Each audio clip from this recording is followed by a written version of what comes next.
Good evening and welcome to the November 13th, 2023 meeting of the Sacramento Regional Transit Board of Directors. This is a hybrid meeting, meaning members of the public can participate in the meeting either in person or virtually. This meeting is being live streamed, and the slide on the screen shows the information on how to join the webinar via Zoom. You can also call in to the meeting at 253-215-8782.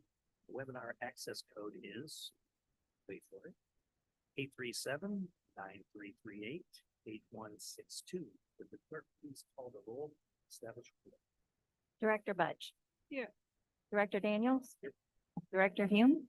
Here. Director Jennings. Here. Director Kozlowski. Here. Director Laloe.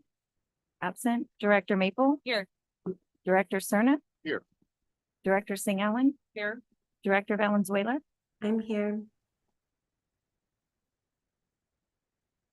He's Right. here. Okay, you're participating remotely today. Yes, Director Valenzuela is unable to attend in person due to illness and would like to participate remotely. She, I believe, has done all of the postings correctly, Director? Chair Kennedy, one thing she needs to establish is whether or not she is alone in the room. Correct. Record? I am alone in the room. Thank you.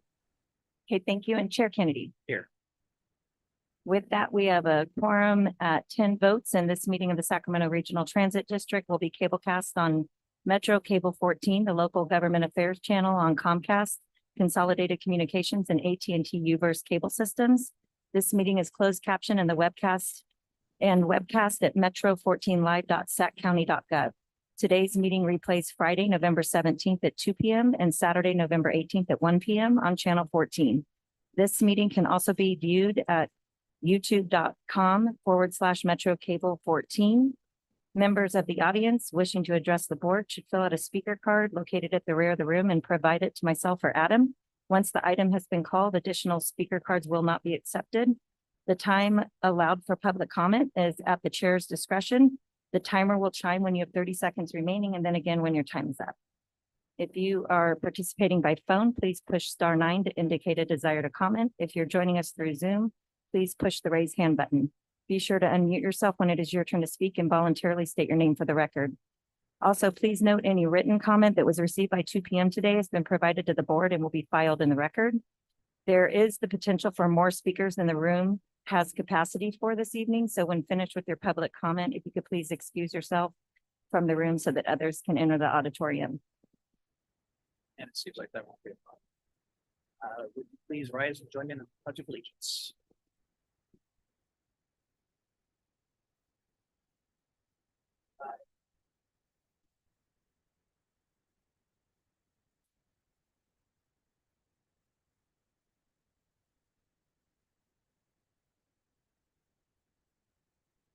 Thank you. And with that, we will go to item number 2. We have 2.1 through 2.6 on the consent calendar. Is there any member of the board that would like to have any questions or comments regarding any item on consent or pull an item on consent at this time?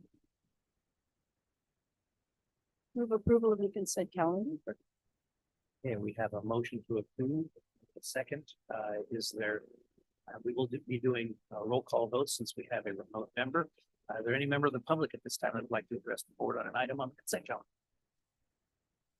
Hearing and seeing none, please call the roll. Director Budge. Yes. Director Daniels. Aye. Director Hume. Aye. Director Jennings. Aye. Director Kozlowski. Aye. Director Laloe is absent. Director Maple. Aye. Director Cerna. Aye. Director Singh Allen. Aye. Director Valenzuela. Yes. And Chair Kennedy. Aye. The consent calendar passes with 10 votes. Okay, item 3 has been dropped from the agenda at this time. It will be heard at a future time. So that brings us, I believe, to item number 7.1, Rios Light Rail Station. Chair Kennedy, do you want to move 7.1 above 6 items not on the agenda? Yes, I'm sorry, I meant to announce that. Item 6 will follow 7.1.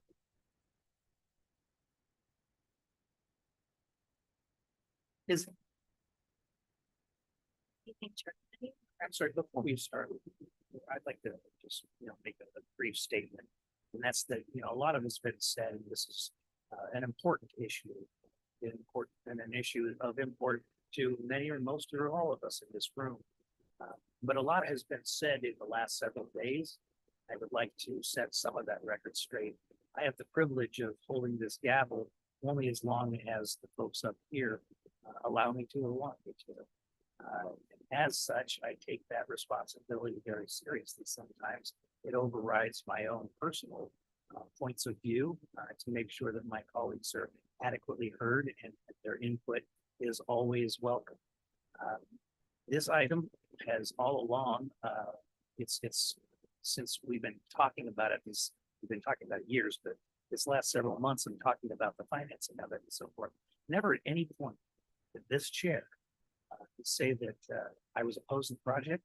I'm not. Never at any time as this chair said I was going to pull it from the agenda. I never considered to do that. Never did I say I was publicly, have I said that I am opposed to any particular option. What I did say was that the board, and after talking to less than the majority of the board, but a fair number of board members, I did get the notion that we want to see what all of our options are and discuss those. I think that's responsible. That's what the board should be asking for, and that's what we should do in order for the board to have all of the information available in order for us to make a informed decision and be able to provide adequate direction to staff. So whatever you've heard about me wanting to kill this project or pull it or not have it be heard or anything like that is complete fallacy and was never the case.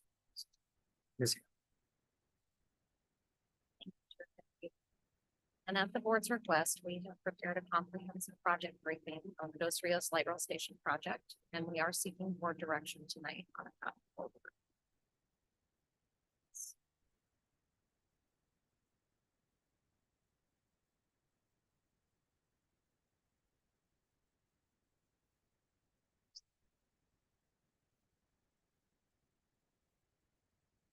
We'll go over the project detail, the TCC grant funding a portion of this project, the funding shortfall, strategies to fill the gap, discussion of a substitute project, present alternatives, and then seek board directions and recommendations.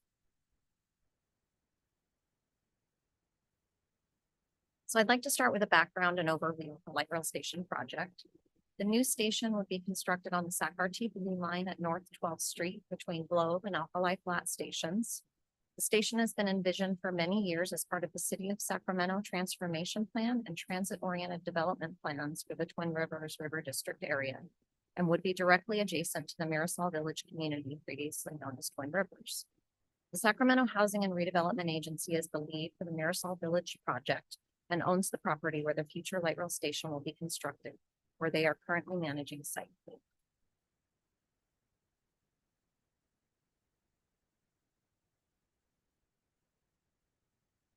In 2005, SAC-RT completed a detailed operational analysis for the Dos Rios Light Rail Station that determined that a station was operationally feasible.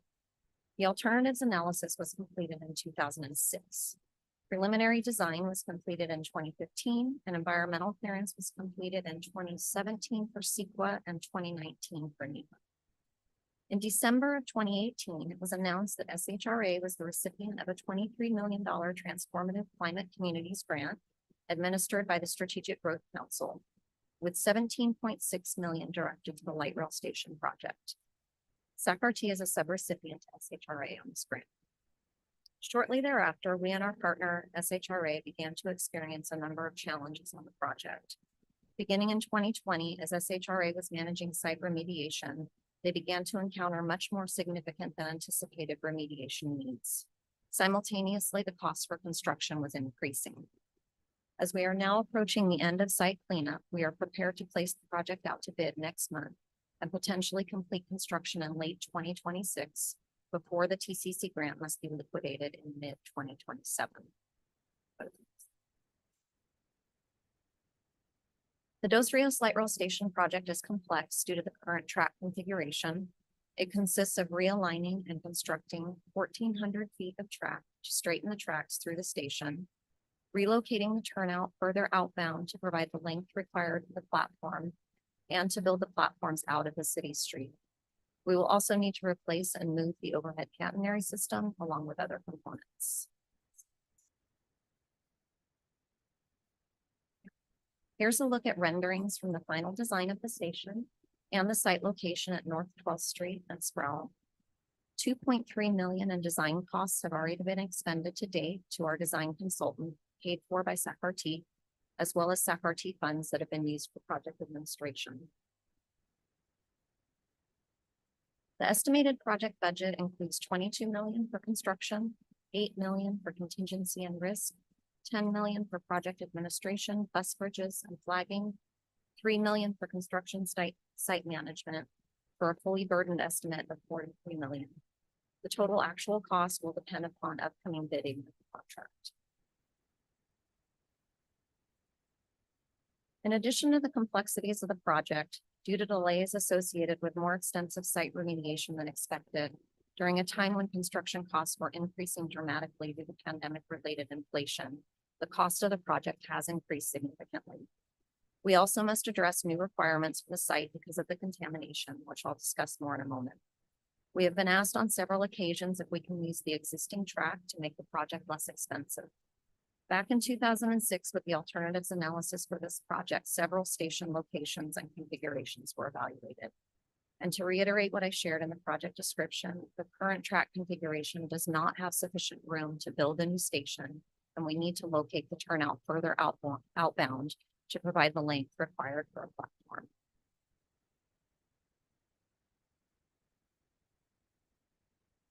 SHRA owns the property where the light rail station will be constructed and has managed the cleanup of the site known as the Triangle. The cleanup process began in 2019 and was expected to be completed in 2021. But as sometimes happens with previously unexplored sites, it was much more contaminated than anticipated. There were numerous auto-centric and manufacturing activities on the site previously, and it was contaminated with concentrations of lead, arsenic, and other toxic substances.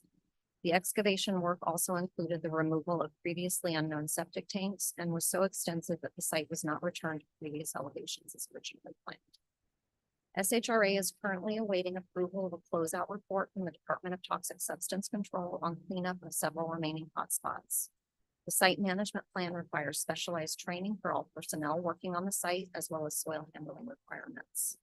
Next steps will include the placement of a temporary gravel cover to allow access to the light rail station property and use of the area adjacent to the station as a construction staging zone. Not only have these delays increased cost and delayed the construction project schedule, the site management plan requirements will potentially further impact our construction costs and bidding success.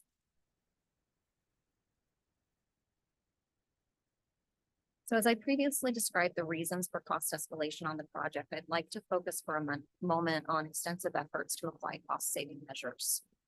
Prior to the most recent estimate, SACRT removed nearly $7 million from the scope by eliminating a backup traction power station and switching system.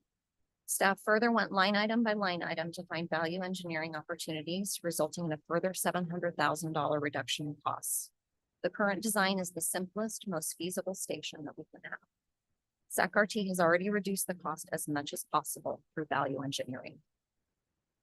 Other cost drivers that make up a big part of our cost escalation are the flagging and bus bridges, which are essential.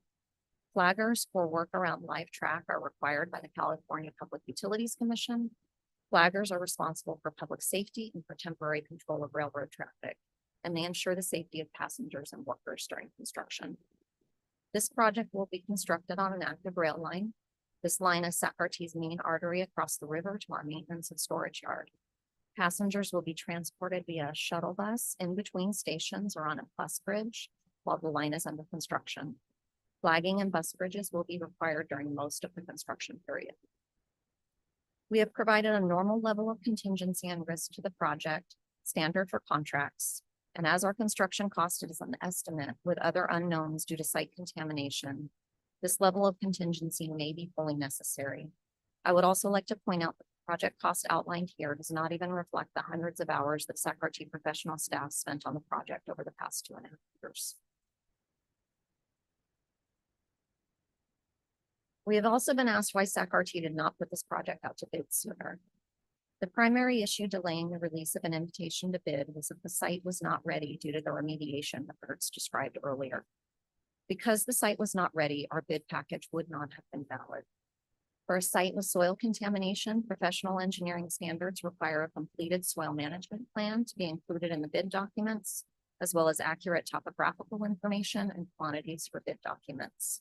The remediation work resulted in significant changes to the topography of the site and required extensive changes to the bid package. We were continuously communicating with SHRA staff regarding the readiness of the site for resurvey over the summer and had a work order with our contractor ready to go back in July. We could not resurvey the site and get the information we needed until a safe access zone was established on October 9th, 2023, when we mobilized immediately and completed that site survey work on 10/16. Unfortunately, the field work was not all that needed to be complete. Because of the extent of the changes to the elevations of the site mapping and updates to site grades and the bid set are very extensive. The new work order will completely update the 100% bid set, requiring several weeks. The schedule for release is December 15th. As I mentioned previously, today the site is not ready for construction activities because SHRA needs a closeout report approved by the Department of Toxic Substance Control for the hotspot locations. We hope this closeout report is imminent. And once this is done, SHRA will need to lay material and gravel over a contaminated zone that will be used for construction staging. We expect this to be complete prior to construction, but it is still pending. A final note on this topic is that bid pricing is valid for a period of 90 days. So releasing an invitation to bid before a site is ready for construction will result in costly delayed claims or an invalid procurement.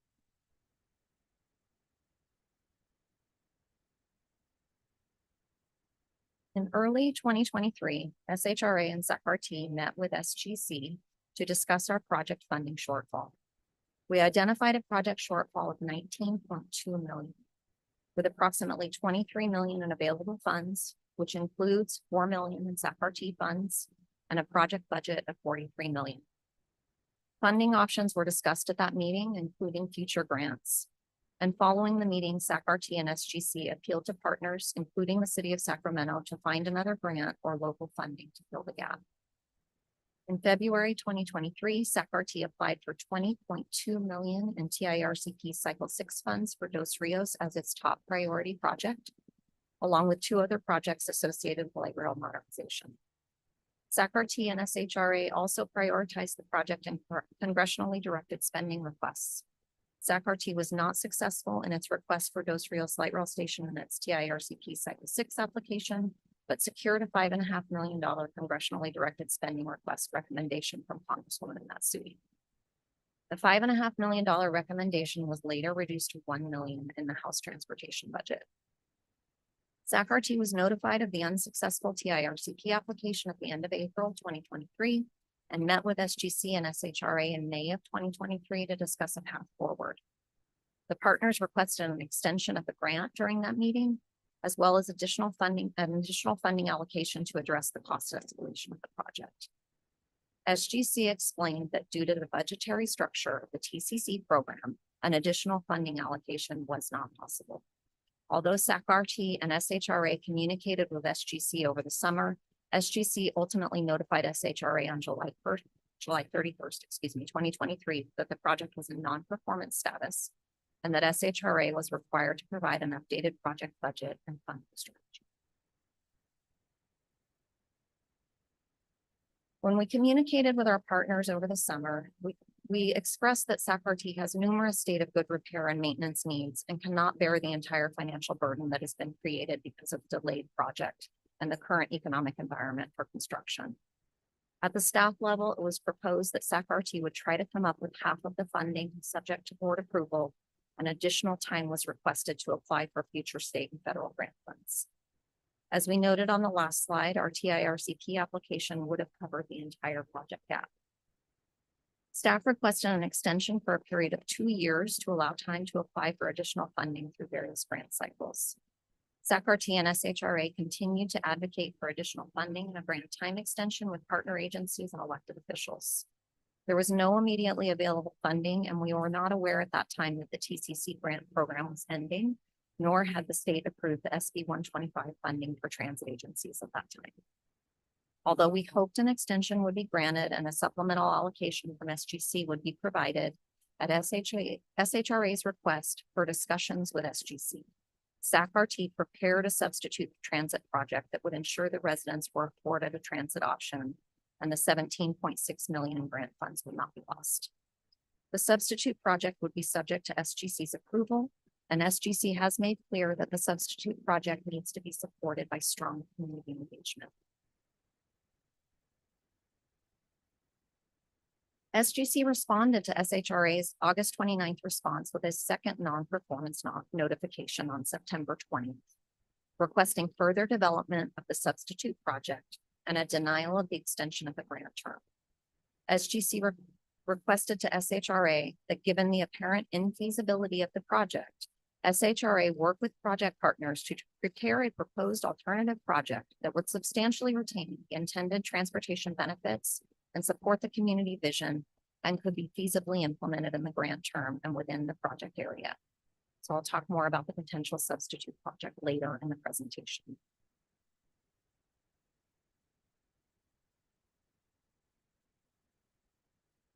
Given the impossibility of an extension of the grant term, options to fill the funding gap and complete the light rail station project before the grant must be fully liquidated in June of 2027 or limited even further than previously understood.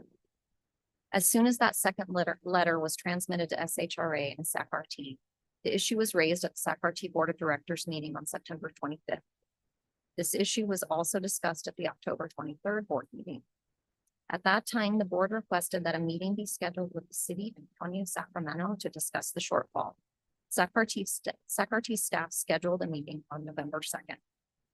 Senator Ashby and SHRA scheduled a replacement meeting on November 2nd, 2023. At that meeting, a proposal was put forth that SACRT should consider the use of $10 million in SACRT's SB 125 funding, as well as approximately $9.2 million in additional funding to be absorbed by SACRT. SACRT committed to bring the proposal to the board on November 13th, including the SB 125 allocation. SACRT has consistently shared with our partners that we need help filling the project gap. This is not a SACRT project alone. This is a connected community project, and all stakeholders bear some responsibility. We have been asked recently by board members about the structure of our funding plan for the future streetcar and other capital projects. SACRT typically applies for and secures grant funding and uses sources such as developer fees and other SACRT funding as local match for capital projects. Jurisdictions benefiting from the project also contribute funding, such as the Folsom annexation funds that supported the light rail modernization on the Gold Line. We have partners that partially or fully fund SACRT services, such as the Porto Van or the UC Med Center Express. And on the capital side with the streetcar project, where the city of Sacramento and the city of West Sacramento combined contributed approximately $32.2 million to the streetcar project. Generally, when there are cost overruns and delays, grants are able to be extended, and in some cases award additional funding to address the cost overrun. So a recap here of everything SACRT has done to try to address the funding gap. SACRT applied for $20.2 million to the state's transit and intercity rail capital program cycle 6. It was SACRT's highest priority project in the application. Unfortunately, SACRT was not awarded funding. SACRT prioritized the project and its congressionally directed spending request, securing a $5 million ask from Congresswoman Matsui. The request is now down to $1 million in the House transportation budget. SACRT has also cut approximately $8 million in project costs and reduced scope. And we consistently asked for an extension on our TCC grant to allow more time to apply for other grants, as well as assistance in covering the cost overrun. So as you can see from the schedule, staff has been working diligently with our partners over the last year to address the funding shortfall. SACRT worked with partners to secure additional funding and extend the grant deadline. It was not until September 20th that we fully understood that there would be no extension on the grant and that we must develop an alternative project. And here's a summary of potential next steps to complete the station project. With a bid out early next month, A construction contract awarded next spring and construction complete in late 2026. So here I'm going to hand off to Chris for a few slides to discuss funding options, including the SB 125 program. Thank you, Laura. And good evening. I'm Chris Flores, Chief of Staff, and I'm also joined here with Jason Johnson, our VP of Finance. So this slide shows a summary of the estimated project costs of $43 million broken down by category, along with the details of currently identified funding and total funding shortfall. It is important to note, while options are being discussed to fund the shortfall of $19.2 million, SACRT has already committed over $4.2 million to the project and is the only partner agency that has contributed funding to build the station. If SACRT funds the remaining shortfall, it would be almost 55% of the total project costs from the agency. As a reminder, the Dos Rios light rail station was included in the FY24 capital budget approved by the board in June of this year. The total project cost was updated at the time to approximately $43 million discussed in today's presentation. The total funded amount in the budget was $22 million, with the remaining $21 million unfunded at that time. Like all capital projects, SACRT works diligently in pursuit of grants to fill funding gaps and with project partners that benefit from the project to provide a financial contribution. Additionally, SACRT has over $1.9 billion in approved capital projects, of which only $855 million has been funded. This leaves over $1 billion currently unfunded. The majority of the shortfall are state of good repair projects and necessary maintenance of the system. Staff also continues to review existing projects to determine if funding can be reallocated or redistributed based on reprioritization of projects.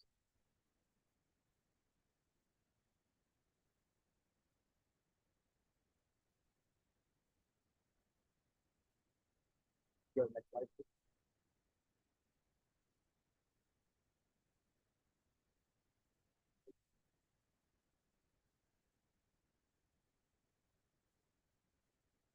Thank you. So lots of people have asked us to explain SB 125 one-time funding and what it is. At the beginning of 2023, transit agencies across California faced a fiscal cliff due to ridership impacts on fare box recovery and funding uncertainties. One of the biggest uncertainties is a potential decline in sales tax, which funds 2/3 of SACRT's operations. Over the course of the summer, through consistent advocacy led by the California Transit Association, public transit agencies were successful in getting funding in the budget this past summer, despite a state budget deficit. SB 125 is one-time funding source passed in response to the fiscal cliff transit agencies faced. Under SB 125 guidelines, the transit funding flows to the regional transportation planning agencies for distribution among the regional transit agencies. In our region, SACOG is our TPA. All of the funding comes with new flexibility for regions to direct up to 100% of this funding to meet operational needs of their agencies in their jurisdiction to continue to serve the riders and the communities in the near term. Staff is working closely with SACOG to ensure that SACRT receives its appropriate share of funds to address both capital and operational needs. I would like to note that staff had a joint meeting with SACOG and CalSTA to get clarification regarding the intended use of SB 125 funding. A CalSTA official managing the SB 125 program confirmed that while flexibility exists, the priority use of this funding is to maintain baseline operations and to cover funding gaps to that end. Staff has submitted initial funding needs to SACOG, but has not yet received an estimate of the total amount to be allocated to SACRT. As I noted, staff will continue to work with SACOG to ensure that SACRT receives an appropriate and equitable portion of the funding.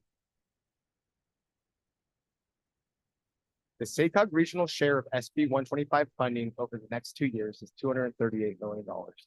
As a predominant transit provider in the region, SACRT is requesting approximately 89% of this funding. While the majority of the requests is support operational deficits in the out years, SACRT is requesting approximately $80 million in maintenance, state of good repair, and capital projects among the 7 categories listed on this slide. The slide shows staff's initial request subject to board's review and strategic guidance. I should note that the zero emission transit capital program funds can only be used for zero emission transition or for operations. But even with an $80 million allocated to state of good repair and capital projects, many approved projects remain unfunded in our capital budget. In addition to the existing funding gap for approved capital projects and stated good repair, staff has analyzed estimated operating revenues and expenditures through the end of fiscal year 26-27. Staff has determined that the potential funding gaps exist for the next 3 fiscal years. And based on this information, staff has presented to SACOG with estimates of SB 125 operating requests totaling $130.5 million. The financial information presented tonight is significant in that the funding needs exist for both capital, maintenance, and operational expenditures.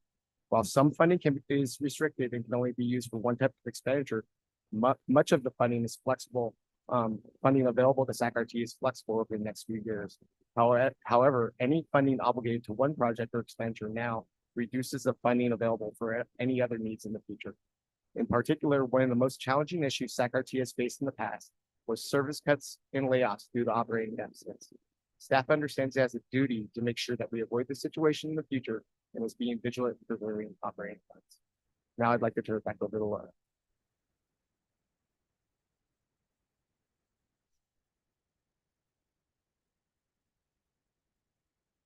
As I mentioned previously, on September 20th, SGC directed SHRA to work with the project partners to prepare a proposed alternative project. SACRT prepared a substitute project that would ensure that the residents were afforded a transit option if the light rail station did not move forward. The project has to be implementable in the grant term and retain the intended transportation benefits. The project also has to meet the same standards of community involvement as the original application. At SHRA's direction, SACRT began the process of preparing a substitute project that primarily proposed expanded bus service connectivity to the existing light rail and other high-frequency bus routes. Our concept included options to fully expend the approximately $17.6 million in available TCC funding, including capital costs and operating costs until the end of the grant term. We understand that SHRA is looking at alternative elements such as multimodal transportation options to be included in the alternative project, but based on community input, transit remains the #1 priority. SACRT currently operates Route 33, a loop that connects Marisol Village to Alkali Flat Light Rail Station along the Blue Line. SACRT's current short-range transit plan calls for Route 33 to be eliminated when Dos Rios Station is completed because it is currently redundant with the service that would be provided at the station. The current Route 33 is shown on the map on this slide. A concept that has received positive community feedback is a redesigned Route 33 that provides improved east-west connectivity, connecting the Marisol Village not only to the Blue Line, but to the Green Line, Route 11, Greyhound, and the Museum of Science and Curiosity. Staff is developing options for the 33, including 30 or 20-minute frequency on the route, extending service hours to 9 p.m. and operating 7 days per week as a potential substitute project. Additional alternatives include options to improve Route 11, Route 142, and the extension of approximately 3 existing commuter bus routes to the Richards Boulevard office complex, although these were less popular options based on community feedback so far. We propose the use of zero-emission 40-foot buses for the service, and the project could include the purchase of up to 10 buses in order to support the expanded service. It's important to note that if the TCC funds are spent on the substitute projects, operations and maintenance costs would only potentially be covered until the grant expires in June of 2027. We could improve the headways even further on Route 33 to 15 minutes or better, but this would result in increased operating and capital costs. All of this would require SGC approval and a grant amendment, and if the community does not support the substitute project, it may not be approved by SGC. Wrapping up here. Staff continues to prioritize the construction of the Dos Rios Light Rail Station project, but each of these options reaffirms SACRT's commitment to build the project that seeks direction from the board tonight on one of the following options. Option 1, request an allocation of $10 million in SACRT's SB 125 funds and utilize approximately $9.2 million in SACRT's other funds to fully fund the project. That would be a total of $19.2 million in funding from SACRT, as well as the $4.2 million that has already been committed to the project. Option 2 is direct SACRT's SB 125 funds to partially fund up to 1/2 of the shortfall of approximately $19.2 million and continue to seek partnership on the other half of the funding. It's important to note on option 2 that this funding must be committed by December 1st. Option 3 is move forward with substitute project, which includes the implementation of robust bus service, including augmentation of Route 33 and potentially other routes in the project area with zero emission frequent service while continuing to pursue new grant funding for the station in the future. That concludes our presentation. We'd like to open it up for board discussion. Thank you. Thank you very much, Laura. This time I'll entertain board comments or questions. Mr. Serna? Thank you, Mr. Chair, and thank you for the detailed presentation. One general question as relates to the last topic that you mentioned relative to the substitute project. What would be the comparable headway frequency, or what could be the comparable headway frequency of the modified 33 versus the Dos Rios light rail, likely Dos Rios light rail? So for the majority of the day, weekdays, our light rail system runs on 15-minute headways. Would be So- comparable. Yes.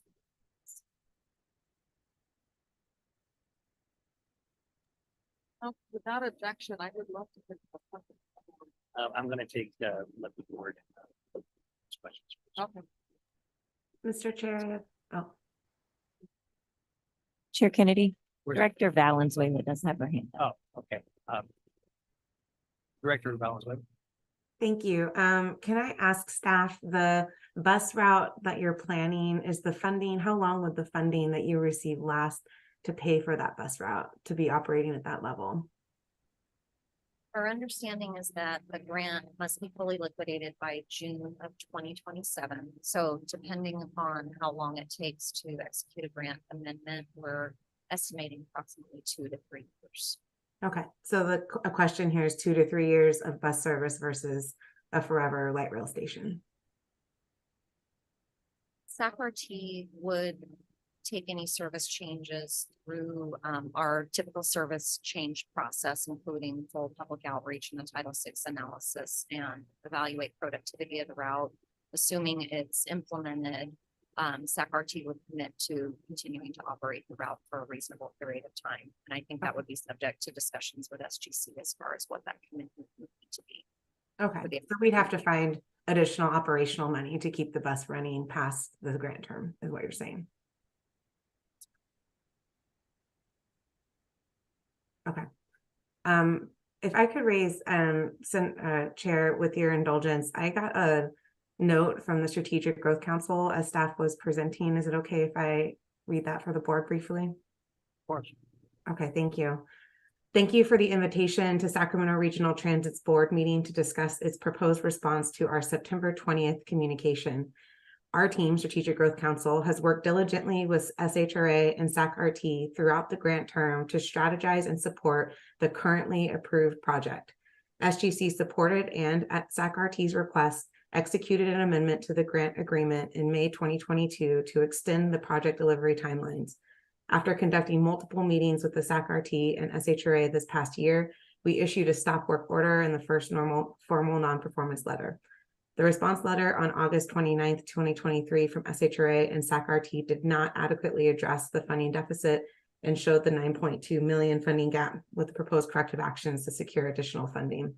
It also proposed to complete the project in 2028 after the grant funds liquidate in June 2027 and demonstrated continued uncertainty and risks as a result of soil contamination, as well as likely increased costs. The non-performance response and corrective actions were deemed insufficient on 9/23/23. SGC also participated in a meeting called by Senator Ashby to discuss the project with all project partners. Upon the meeting closure, there was an agreement from SHRA and SAC-RT to move forward with a revised timeline and budget to deliver the Dos Rios light rail station. And as a reminder, this amended corrective action plan must be submitted no later than December 1st, 2023. And include all of the materials discussed already tonight. I thought it was important to read this, Chair, because they weren't able to make tonight's meeting, unfortunately, and SGC, I just want to make clear, has given a very firm commitment as of a couple weeks ago with Sacramento Regional Transit and SHRA in the room to continue to work with us to try to get this project out the door. But we are really up against a timeline where option one is the only thing that's going to make sense. Obviously, if more funding becomes available, that would be great. I don't know if your cities like our city are looking at potential significant budget cuts to core city services starting next year if we don't find new revenue sources, and we have committed millions of dollars to this project. I think it's unfair to look at the light rail station in isolation of the bigger TCC project for which the light rail station is a part. And both the city and the county have committed millions of dollars to that affordable housing, to the cycle track on 12th Street, to all of the improvements around making sure this project is as successful as possible. So I will defer more comments until after public comment, but just wanted to say that December 1st is literally a couple weeks from now. This money, I know we had a lot of plans and hopes and dreams, but SACOG hasn't even budgeted the money yet from the SB 125. We have no idea how much money SAC-RT would be getting from that money. And the fact that they are willing to work with us to use some of that money to fill this gap is really the only feasible path forward here at this time. So that will conclude my comments for now, Chair. Thank you for the time. Thank you, Director, and it's your prerogative, but if you could send that communication to the clerk so we can make it part of the record, it'd be great. Thank you. Director Malloy. Just a few questions on the SACOG piece where the RT is requesting 89%, right, of the fund. Yes. What are the odds of us being able to increase that from 89% to maybe 91 or 93% to cover this? That was just an initial submittal of needs. It's not so much as a request at this point. So we're putting that out and saying these are our projected needs over that time frame. Right now, SACOG's not being transparent with us about providing us that information as to how much we're actually going to be allocated, what is available to SAC-RT. Once we have that information, then we'll be able to better answer that question. We're kind of working in the dark on that a little bit. And according to I think I think there was a meeting where SACOG was there at the meeting with RT, and there was some conversation about this. Did they make any commitment in that meeting to see if they can? So our participation in that meeting was specifically to get clarification on the intended use of the SB 125 funds. Is that? Yeah, you're referring to the meeting with Senator Ashby. Yes. And we, as you can see in what we presented, we've already requested 10 million for the Dos Rios session, and it still leaves us with a $10 million gap. During that meeting, we committed to bring it back to the board to discuss this option of the funding gap and our SB 125 request. Council member, the SACOG executive director and staff were there, and they did commit to making this happen. If this was RT's request, that commitment in my mind was firm, obviously pending SACOG board approval. Rather, it's not to be a, complete back and forth, get into a debate. As you said, you have an opportunity to make more comments later. You're welcome. Sorry, I think you were asking the SACOG commit. Got it. So SACOG and James Coros said, yes, we do have a pot of money. This project would meet the guidelines. But I would just want to make sure we have a pot of money. Is it they're committing that we can take some of the funding that we're going to get for RT for other purposes and deduct that from that funding to apply to this project?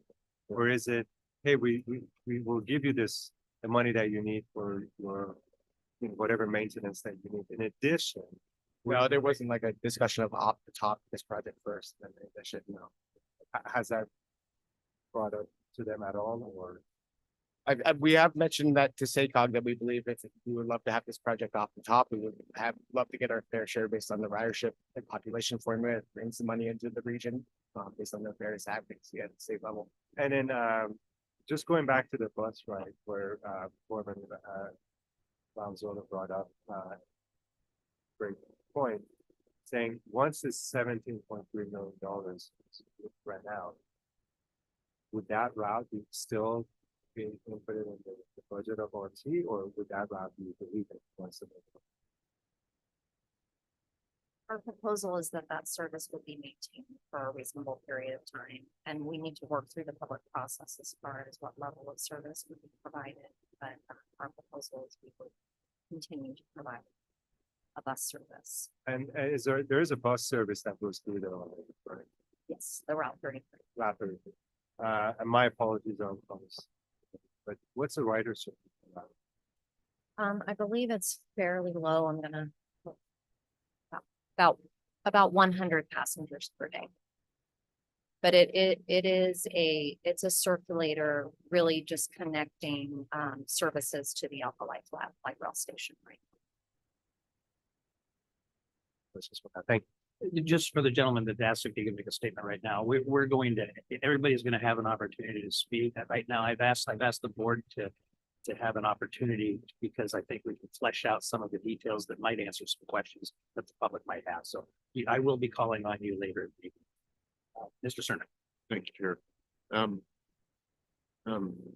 What I didn't get a great sense of from the presentation, but is what are, if any, of the prospective trade-offs if we were to go with option one relative to funding the state of business there. You can give us flavor for what that means. As our agency's title suggests, we are a regional agency, and we have several cities and a county here. What does it mean for the entire system if we choose to go with option? Can't speak to a specific project, but in general, as we noted, we have over $1 billion of unfunded projects slated to prepare further at SACRT at this time. So any money that we allocate to one project tentatively restricts it or takes it to another project. So there is a trade-off, and it just, it's still going after funding. It's a matter of what funding would be available in the future. A lot of that's unknown. And whether that is, there's different colors of money that become available, and so different money has different restrictions, and what we can go after for project A, we may not be able to apply to project B. Money that we're talking about for SB 125, some of these other funds, they have more flexibility at this time, which allows us to then move it to one project or another. So that whether that flexibility exists on future funds. Henry, can you give us an example of what a possible trade-off might look like? I think Laura can do better because she knows what is project. Okay. I'm trying to come at this with eyes completely wide open because I want to understand if we're going with option one tonight, what are the consequences of that besides, I think, achieving what we all love to see, which is an additional station where it should be to our light rails. So really that funding is flexible, and we would be able to use it as match to apply for other competitive grants. And our highest priorities right now are the continued conversion of our light rail station. We have a number of stations on the blue line that are currently unfunded. We're going to be going after funding To low blue line to low floor. We need to convert from 2-car to 3-car platforms on the gold line. We need to continue the procurement of light rail vehicles. We also have our mandated zero emission vehicle transition by 2040 that we need to begin progressing and have a large funding need there to replace 600 to 700 vehicles. Other projects, we have other expansion projects that we would be pursuing and other state of good repair projects as well. Okay. So not to suggest I'm hyper parochial here about the supervisorial district I represent, but it's a big district, and it proudly includes Marisol Village and the respective light rail station, but it extends all the way down to Florin Road and all the way up to the Sutter County line. That's quite a bit of the entire system. So for someone like me who's thinking with both hats on, how best to kind of consider what's in front of us, does that mean that there could be other disadvantaged, economically challenged areas that need service enhancements as well that maybe we might have to forego potentially? Mr. Daniels. Just a clarification, that 100 people is that 33 kilogram. About how long does it take to get from that line over the health line?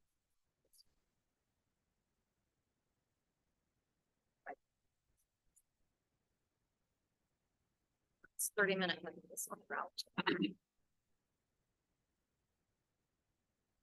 So anybody else, the board members?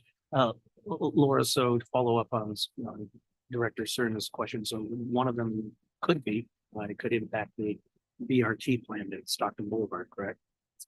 Right. And I heard, from Director Valenzuela, and I hate to put words in your mouth, but I believe I wrote it down quickly, so I think I got this right. And that's, we have, and I whether she said it or not, I think it's the case. We have no idea really how much money we're going to receive from SB 125 at this point, correct? That's correct. We're estimating as we're providing approximately 90% of the service in our region that we would be competitive for approximately 90% of the funds, but we don't know that yet. We really don't know that. I believe the SACOG board is going to take action in December And on the first year. and if the 33 changes were to happen, and we talked about electric buses and all of that, when would what was the soonest that could be? Potentially up to 18 months lead time to procure new vehicles. And simultaneously it could be a moving grant. So I would say 1 to 2 years for implementation. Anyone else? Director Willow? Thank you, Mr. Chair. So with the bus, line, it'll take about 1 or 2 years to get it. I just want to make sure. The light rail, how long would that take? Let's say in a perfect scenario. So we're estimating that construction would be completed at the end of 2026, December of 2026 On the light rail, on the light rail station. but the bus route, it will take longer than. A little sooner. Yeah, probably about this, maybe a little sooner. It's hard to say at this point as we haven't started the process to procure vehicles or amend the grant, but I can imagine. I have one last question, sorry. Sure. I know we have a deadline of December 1st. Let the state know which direction. Is there any way that we could get an extension so we can hear back from SACOG to see how much is actually going? I don't know if that's an option at this point. Previously, we've been told that there would be an extension. Thank you. Okay, before I move, I see no one else on the dais. Before I move to public comment, I wanted to say, vision issues. I wanted to see if Director Valenzuela has her hand. Sorry, were you asking me if I wanted to add anything? Yes. Oh, thank you. can't- Yeah, I will say for folks who weren't at the November meeting that Senator Ashby convened, it was agreed that, we would make this vote tonight, that there would be a letter submitted by the 1st and that SACOG would work to secure the funding shortly after that. And then the only way this project actually finishes in time logistically is if we issue the bid next month, which means that we've secured the funding next month. So I don't know if that answers part of your question, Sean, but yeah, I'll chime that in and just say for the record that like option 2 or 3 not only don't work because we don't know where we'll find that much money in just a couple weeks, but I will say for my own 2 cents that would be really big damage on our side, mostly reputationally, if we're worried about funding for other projects and other state grants. I'm really worried about what us failing to deliver on this project would mean. This is one of the biggest projects that SGC has ever awarded in any region. And our success here would do a lot for our reputation and our competitiveness, just like what we've argued with federal money and are concerned about ruining our reputation with FTA with things like the streetcar. I don't think that circumstance is much different here when it comes to option 2 and 3. So that'll be it for me, Chair. Thank you, Director Lilloye. You've had a bite of your apple already. I'm sorry, just to clarify what I thought I heard, that we have to give notice of which direction we're going by the 1st of December. But was there really, an implication that we have to go out to bid immediately also without adequate bid documents? So we are attempting to maintain the schedule and we're preparing the bid documents and releasing it by December 15th. That will also allow us to get actual construction costs so we can understand the full extent of our shortfall and need for our contingency on the project. we can simultaneously get the bid documents ready while we're awaiting final approval. of funding. And so you actually have enough information about the site at this point. Yes. To develop adequate. That's correct. Yes, we were able to resurvey the site on October 16th. Right. And so our contractor is in the process of updating bid set. Ready to go. Director Hume. Thank you, Chair. I just want to clarify, I think I heard this earlier, but there's been a lot of talk of TCC and SGC and what happened with the Congressman Matsui's request and this meeting that took place, and SACOG's commitment to find funding is really SACOG's commitment to reprioritize funding that would otherwise come to RT for a different purpose. Is that correct? This would not be new money put on the table. Okay, all right, thank you. Okay, anybody else? No, the right side seems a little slow, so, okay. Yes, sir. Just out of curiosity, so we don't have a bid for this project yet, so how do we know that there's a shortfall of, can we call it 10 million? That's our shortfall, right? 10 million? Yeah, so engineer's estimate, I had the expenditure plan up on the screen here for earlier, but the engineer's estimate for construction is 22 million. That's based on actual bids received for the Folsom 15 project, which is a comparable project with construction of this track and a station platform, relocation of a platform. So we are fairly confident in our estimate at this point. We also have estimates built out for project administration, the flagging that I mentioned, and bus bridges. And we have already gone out to bid on our construction management contract. So that's an actual cost of 3 million that's built into the project. Also, one last question. Director Valenzuela brought a very good point that if option A or option 1 is not voted in tonight, that would jeopardize future potential grants for RT. And someone give a little background on that. Do you see a risk on that, or like to get a clarity? I don't know if I can adequately answer that question. The grant program that we were funded through is going away as part of the state program. So we won't be eligible for this particular program in the future. I think that there's always a fear that perhaps it would damage our credibility if we didn't pursue the project. But the options that we put in front of you, we do continue to progress the project in one form or another, and ensure that those funds are expended. Right. So if we go with the bus route, with the state frown upon us that we didn't commit to the original project, and we. The SGC asked us for a substitute project, so. Thank you. Certainly. Thank you. Just on that subject real quick. I just want to make sure it's clear though. I totally agree with Director Valenzuela about the possible damage, I guess, to our reputation. I mean, that's speculative, but you can kind of connect those dots. But what I thought I heard loud and clear though is that the 10 million that would be provided through option 1 is 10 million that can and should or would be used for the seed money for match for other grants. So if we don't have that available, is that a more tangible example of our ability to actually apply and succeed for future grants, much more so than the speculation that our reputation is damaged? I think it's difficult to say one or the other. I think, our hope initially was that we would get an extension on this grant and have the opportunity to apply for some other grants and leverage these funds. And we thought we would be competitive in future grant cycles, but we just don't have that opportunity to extend the grant. So it's a balance of fulfilling our commitment on this project or with a substitute project and our potential competitiveness for other state grants. But again, in terms of making sure we know as precisely as possible what the trade-offs are tonight with the various options.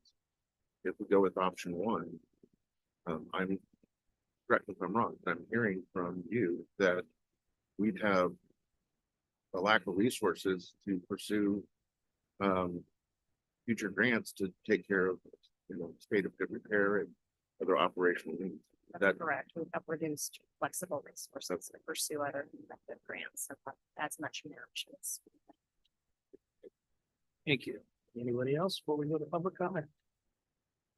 All right, then we will go to public comment. We have several cards. Will be 2-minute limit and start with Jeffrey Cardigan. Jeffrey, do you need a microphone? Or where are you? There you go. Are you good, Jeffrey? You need a microphone. Is this portable? Connie and the other, hear me.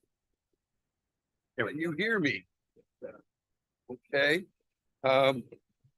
As a number of you point out, last minute, the last hour, this is what, should we say, when we last did with Henry's, should we say, report is we need to have more knowledge about what's going on. I mean, you may say that you only had since July or August to know about the soil mitigation, but that seems like something else is missing. I do agree with what I've heard so far about that you're really stuck with proposition in number one, because anything else is less feasible. The other thing I will say is I don't see any consideration for what you previously had of Route 15 to offer accommodating from the facility, although you wiped that out, that portion of the section, but it was previously existing that would accommodate a great deal of the transportation needs. The other thing you don't mention is that 33 has been only a Monday through Friday, and it's only been to the normal hours of 7 in the morning until less than 7 at night, and it can only transport less than 20 people at a time, and only one, should we say, disabled electric wheelchair, if that. So there's a lot of shortcomings in here which you haven't talked about, much less the time of what you were talking about already of an alternative. And the whole factor of that, this is what you promised when you created and you didn't allocate enough funds to see that would happen, even though you totally put a contingency in there of $20 million, yet apparently that was not adequate to deal with the complications of this project. You've got others like this, you need to figure them out far better. And one of my recommendations is you've seen the need for your planning or some department printer. And I'll stop with that public comments. Okay, thank you, Jeffrey. And next up is former board member Jeff Harris.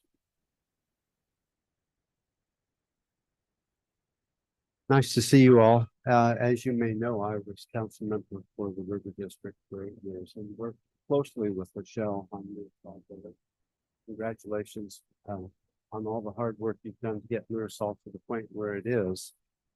I see a couple of imperatives here. One is that you not lose the strategic growth council money. I think it's very important to be able to use that through the alternative program that you need to create or to allocate it via option 1.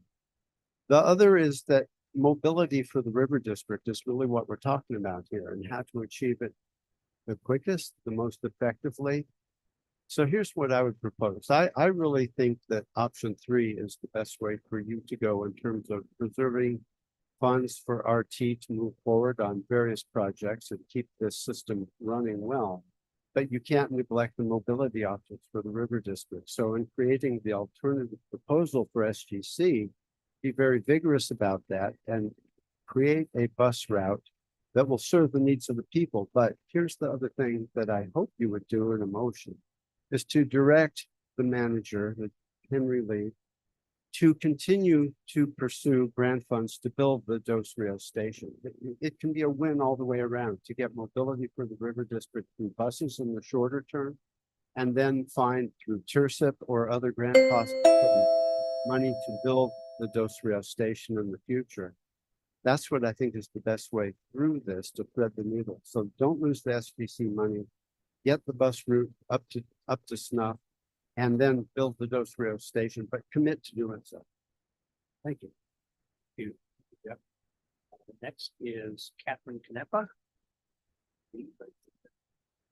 Feel free to correct me. Thank you. Thanks for hearing our comments tonight. I work for Civic Red. We're one of the partners on the TCC grant that funded the simple project. I would like to urge you to vote for option one, to leverage those SB 125 funds. The station not moving forward, which would be the case with option one and option 2 and 3, would be a really dire setback for the city and the region. Mirasol Village in particular, but the river district as a whole lacks good transportation options. Without a personal vehicle, residents cannot leave Mirasol Village on weekends and evenings unless they have a car. And the inconsistent and unsafe bike and pedestrian infrastructure means that transportation isn't an option either. A light rail would be permanent, consistent, and high frequency, and that is a really critical project. To get to this meeting, which is on the grid and to be highly accessible, we had to hire a special bus to residents here to provide public comment on transportation that would highly impact their lives. This is an equity issue. Not having these options means that residents are cut off from services and employment, and it would just provide a really critical connection to other locations in the city. Failure to deliver on this project, I believe, will really damage relationships between Sacramento and the community more than they've already been done, to the point about reputational damage. In addition, I would like to echo the concerns that this would jeopardize future funding. Essentially, I'll just wrap up by saying that the other options are effectively stopping the project. Option 2 is really the same as option 3, and will result in a loss of $17 million that was promised to this community. So asking the board to endorse option 1 and take the steps necessary. We really do need to figure this out. It impacts people's lives in a very real way. And it's about honoring promises that have been made and secured. Thank you. Thank you very much. Joe Robustelli. Hi, thanks for letting us speak on this. I'm Joe Robustelli. I work for the CDC and the community at Mirasol Village. I have dinner with them twice a month. So they're not just people who I help with the fund. They're people who are friends. And I urge you to vote for option 1 on item 7 tonight. This is the only option that will result in the Dos Rios station being built. I had a bunch of stuff from the narrative that was written by SAC-RT about this project, about how it was going in the first year alone was going to add 200,000 riders to the system. And then in the 2005 study that was done, how the Route 33 was the most utilized route in the system. Well, Mirasol Village, the Dos Rios went away. So of course the route went away and now there's 100 people riding it. Well, it ends at 5:30 and it has no availability on weekends. So it's hard to say what it is now and compare it to what it was 3 years ago when no one was living there. And now the residents who are here don't really use it. One resident who comes from Folsom, she stopped here. She has to walk over half a mile on North 12th Street, which is not safe. They improved, the bike lane has been improved there, but it's still not safe because there's tents in the way. They are basically cut off from light after 5:30 p.m. Monday to Friday and all day on weekends. More than half of the residents do not have a car or access to a car. They can't go to appointments. Now, as far as alternatives, please be aware that the 17 million, that will all not go to SAC-RT. There is one option of the 4 that were presented that is acceptable to both the residents and the project partners that need to totally, and that is a 33 expansion. The other ones aren't even in play. Thank you. Reggie Foster.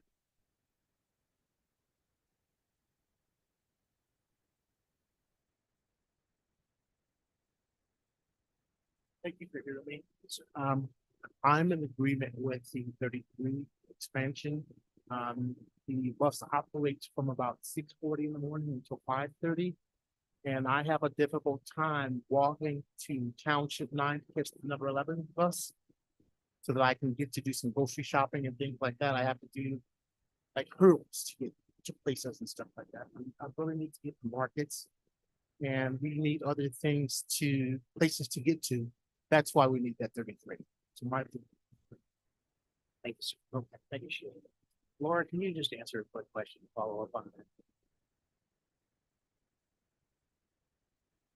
Would the expansion of the 33 allow access to the green line via the Township 9 station? Yes, yes, absolutely. And you could also connect to the Route 11 there as well. Would the intent also be that, in addition to the headways being adjusted for convenience to 15 minutes or less, is the expectation that the alternative would, in terms of modifying the 33 route, would also be to expand to weekends and hours of the day? Absolutely. Today it runs till 5 p.m. We're proposing right now that we could expand it until 9 p.m. and run it Saturday. And those elements of the service expansion could be implemented fairly quickly with the existing fleet. Increasing the headways even further and extending it at the same time would require vehicles. Good question. Thank you very much. So I want to make sure I understand this point. So for the SGC funds at 17 million, I know it was stated that they asked for alternatives. Do we know for a fact that if, for example, we decide to go the busing route, that money will be able to be used for that purpose, or is it a possibility that we can lose it entirely? I think the substitute project would have to be accepted. It would have to be supported by the community. That piece was clear. They very much have emphasized that there has to be community engagement somewhere to develop the entire project. I understand that SHRA is looking at some other elements to include in the project to get to that total of 17.6 million. But based on the feedback that we've heard in the many meetings that we've participated in, that transit is the highest priority. So we assume with the procurement of additional vehicles and the expansion of several routes that we could get close to extending out to 17.6. But it's still possible though that SGC can come back and say, we don't actually accept this proposed alternative. That's possible. Thank you. Yes. Sorry to ruin the flow here. No, there is no flow. I know. Then Eddie, point. So I just want to be clear, especially given the testimony that our board member Harris provided. Does option 2 foreclose the possibility of a Dos Rios light rail station? Option 2, Yeah. with RT providing half of the funding, the partner providing. With option 2, we would need a partner to come forth with funding by that December 1st deadline. And how is that different than from option 3? Because it seemed to. Option 3 is we would move ahead with progressing a substitute project rather than, and then pursue new grants for the construction of the light rail station. And that's based on the assumption that the substitute project would be accepted. Yes, that's correct. Thank you. Mr. Chair. Laloy, do you do this all the time? Try not to. So again, my apologies. I want to make sure I understand this correctly. So the 17 million is guaranteed if we go with option 1. At this point, there's not going to be any maybe or no, we change our mind. That's a guarantee. Whereas option 3, the 17 million is not guaranteed. We hope that they improve in the substitute. Thank you. I would say like one caveat, with option 1, we do still need to go out to bid. We need to get our construction bids in and be successful and maintain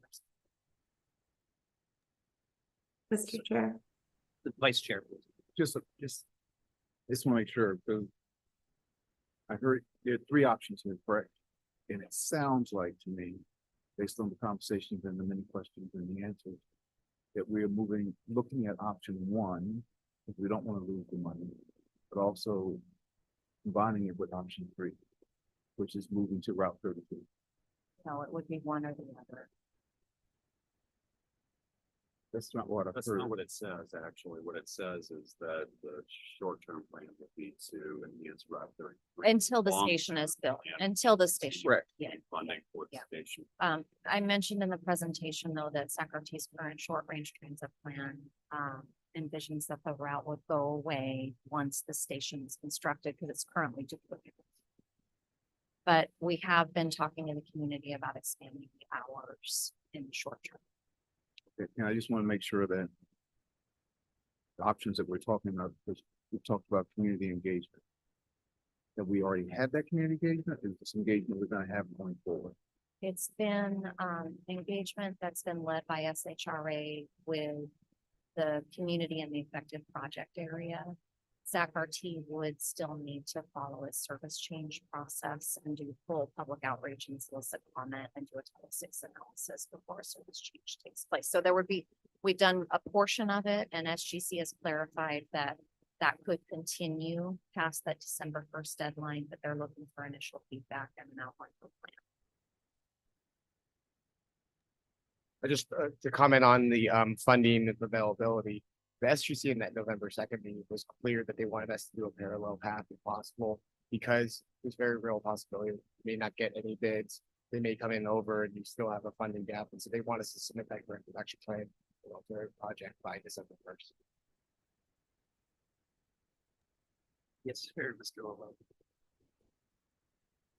Mr. Sorry, Chair. this question. If we go with option two, can we simultaneously get bids for option one? And if during the time we need to pivot, do we have that option without spending any part of that 17 million? Yes, thank you for that question. So yes, that, and SGC has actually asked us to pursue a parallel path. That we, if the board should approve funding for the light rail station, that we need to continue to hit our milestones, get our bids in and award a contract this spring. And simultaneously, we would be looking at the substitute project if the light rail station is not for whatever reason. Would it also be accurate if it was vice versa, that we go with option one and then realize that the cost is gonna be much greater than this 40 million? Can we pivot and go to another option two? I think that would be subject to the decision of the strategic growth council, but there's some potential for that. Chair Kennedy, Director Valenzuela also has her hand. Director Valenzuela. Thank you. I will say that based on the conversations with Strategic Growth Council, it really comes down to similar GHG reductions. That 17 million was based on a GHG reduction projection for the light rail station. So bus service would probably not qualify for the full amount of money. And so that's just a caveat that was discussed. I will ask staff though, have we recently reduced service on 33? I saw an announcement in September 2022 that we were shortening hours. Is that to your recollection? Not to my knowledge, I don't think there's been any changes throughout. Okay, so this announcement that I'm seeing might be wrong. Looking at my planning team over here, no changes, okay. That all, Director Valenzuela? Oh yeah, I guess I was just gonna say that obviously if we reduced service on a line in the term of this grant and then tried to use this grant to bring the service back up, that we might be accused of supplanting resources. And so I just want to make sure that cautionary tale is on the table as well. We're talking zero emission vehicles, right? Thank you so much. There's no one else, we'll go back to public comment, Billy J. Baker.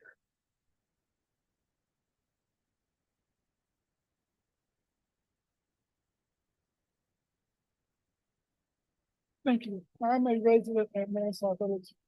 And all I would say about the supporting the light rail is the safety issues that I have.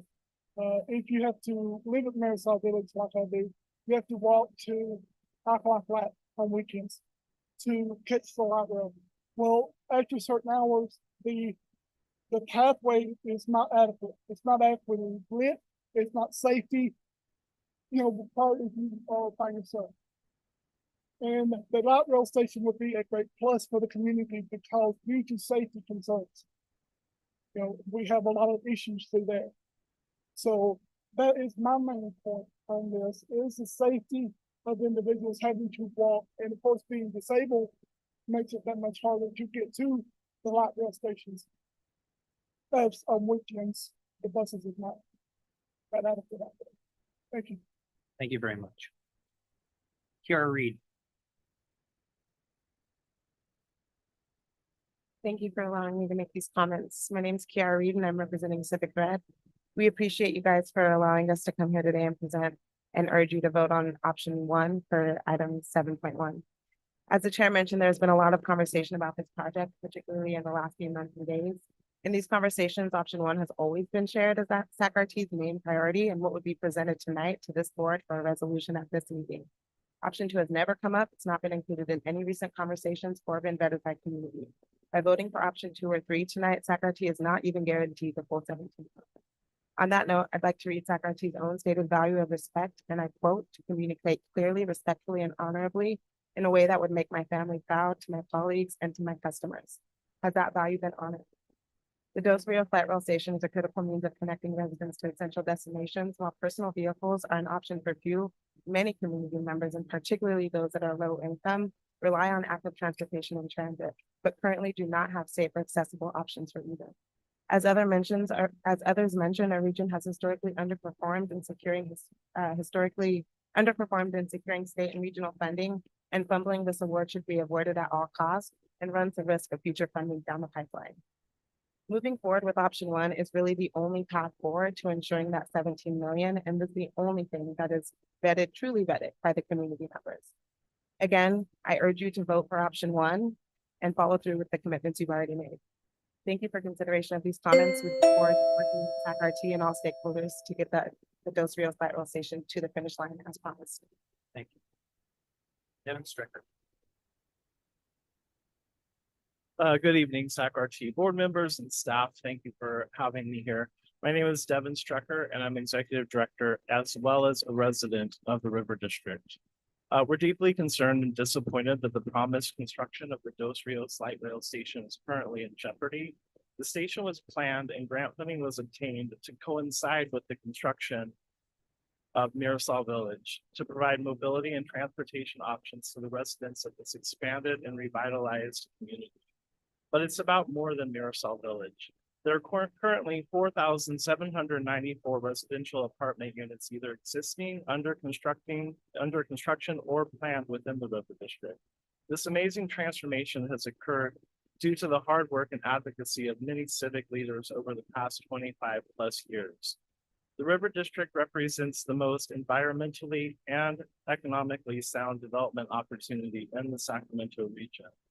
The future of our climate depends on getting people out of their cars and reducing greenhouse emissions. The River District is committed to building a sustainable, inclusive community, and Mirasol Village is at the forefront of this effort. The fact that the Dos Rios Light Rail Station, which was scheduled for groundbreaking over half a year ago, is now in danger of being delayed, perhaps indefinitely, is a betrayal to the many stakeholders in the community that has supported this project over many decades.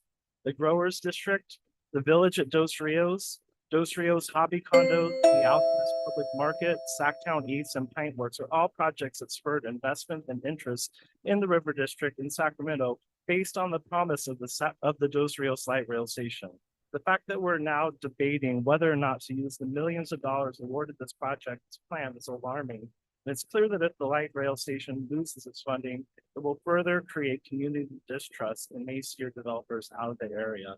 I urge you to please put this train back on the track and approve staff's recommendation for option number 1. Thank you. Thank you, sir. Thank you, Chief.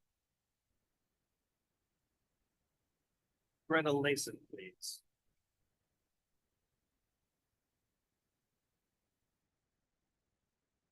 My name is Greta Lichin. I'm the president of the River District Board. Our board has long anticipated the building of this station for decades, really, and we view it as an essential building block for our future. Your board is aware that the River District is undergoing a huge transformation from a former industrial and warehouse district into a largely residential one. This station will be essential to those residents. You have to be aware that the station represents mobility equity for our neighbors in the Mirasol Village. And parking has always been tremendously problematic in the east end of the district where this station will go. Really, there's no places to put parking. Projects like the Growers District, a very important district that will add hundreds more people on North 16th Street, will require transit, and they will have to be reliable transit. Importantly, both the city and county have made commitments to reducing greenhouse gas emissions, and this project will fulfill that mission as well. I'm asking you tonight to make a solid commitment to building the Dos Rios station. And it sounds like you have some important options in front of you. I hope you will choose well. Thank you very much. Robin Ayers.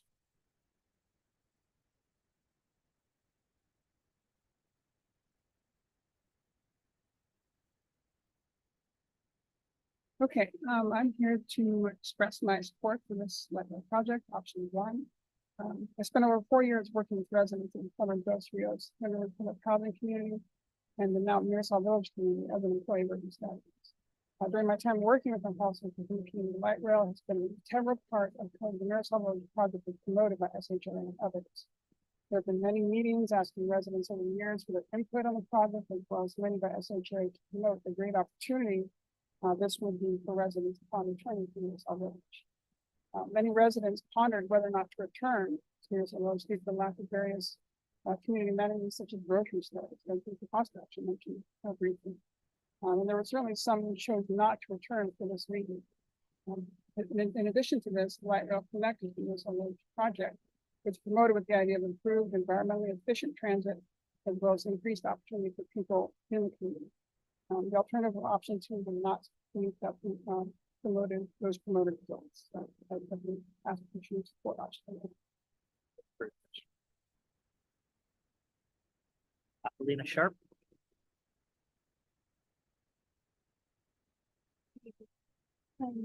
I'm new at Marisol Village. I just moved in like 5 days ago. And my first board meeting was the other day at Marisol Village, and there's a lot of challenges here for you guys. I understand that. And I see that the construction or the architect is very beautiful for Light Rail Station, right?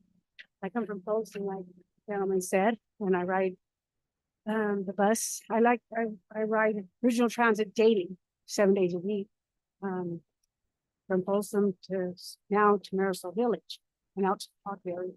In Folsom, they have one line track, okay? That worked just fine for a lot of years, right? So I see that you guys have on your agenda, can we use the same track? I believe you can, honestly. I mean, the construction looks beautiful, the architecture is beautiful, but we got to think about the money. We got to think about the need, right? And the safety of the customers and the cadet. We don't want to be walking at night from Township 9 to Marisol Village. We don't want to be walking from Elk Flats at night from Elk Flats to Marisol Village. It's dangerous for single women, single men, men with children, and women with children. It's very, very dangerous. Those are that's not what I want to express tonight. I didn't want to give them my opinion. Just Thank you very much. You're always welcome to give your opinion here. Reg Hartwell. Rhea Hartwell. Rhea. Hi everyone, my name is Rhea Hartwell. I live in downtown Sacramento. I have a garden plot at the Marisol Village Community Garden. Since its inception, the garden has hosted community events, and it's grown to include a number of residents of Marisol Village and the people in the broader Sacramento community. These events provide opportunities for families and others to gather in a really beautiful space, and it's an amazing reflection of the community. Since I've been involved with Marisol, we've been looking forward to the installation of the light rail. I know there are many in the Marisol Village community who have been looking forward to this and rely on public transportation every day. For the community to thrive and grow, it needs a permanent and reliable transit option. I'm very concerned about the promised construction of the Dos Rios light rail that is threatened. This community deserves better public transportation. Right now, it's a very isolated area for those who cannot drive or who do not own a car. And I urge all of you to think about the repercussions of not supporting this community. and to please support option 1 and Farmer Light Rail Station. Thank you. Thank you very much. Josh Kohlenbrenner.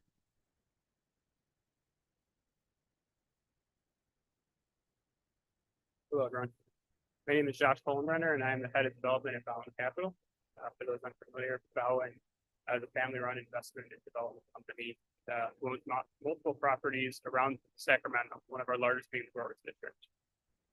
The Growers District sits a few blocks from the proposed Dos Rios Light Rail Station on 16th Street. Growers District is a historic mixed-use development consisting of over 120,000 square feet of retail and the potential to build over 530 residential units. In addition to the millions we've already spent cleaning up the property, Bowen is preparing to invest over $250 million to see this development through. This investment would create the retail and residential spaces for a thriving new River District ecosystem. However, a large part of the investment was predicated on the assumption that the critically lacking public transportation infrastructure would be addressed via the construction of the Dos Rios Light Rail Station. Given the current market conditions, this investment was already becoming tricky. If we were to lose the light rail station and the access it brings for our 500 plus future residents and 100,000 square feet plus of retail workers and shoppers, the chances that Growers District development moves forward are slim if still existent. Two of the other options before you kill the light rail station and set the River District back for years. For that reason, Bowen, along with all of our future residents, retail workers, and shoppers, strongly urge you to support option 1. By doing so, you will not only show your support for the River District, but also for the colleagues on the private side who are strongly devoted to substantially investing in this underserved area that is so close to its renaissance. So please support the River District by supporting option 1. Thank you very much. Yeah, that's the end of my comments. I just wanted to say one other thing, based on kind of some notes that were said. Before I worked for Bowen, I worked for one of the largest general contractors in the country. We worked on a lot of public and private transportation jobs. Typically, you hold 5-10%, maybe if you don't know the design for a contingency. We're holding 40% on contingency and another 50+% on general conditions. That's insane. So we're searching for $10 million when I don't think that's been considered. Director Lalo. Hey, just a quick question, if I may. The 500 units, when do you anticipate that project to be completed?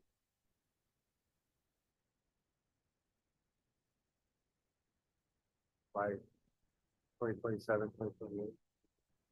Thank you. Sarah Blinko. Oh, we need a microphone over here. Yes, we're getting it. Sarah, we're getting it to you. You got it. All right. My name is Sarah.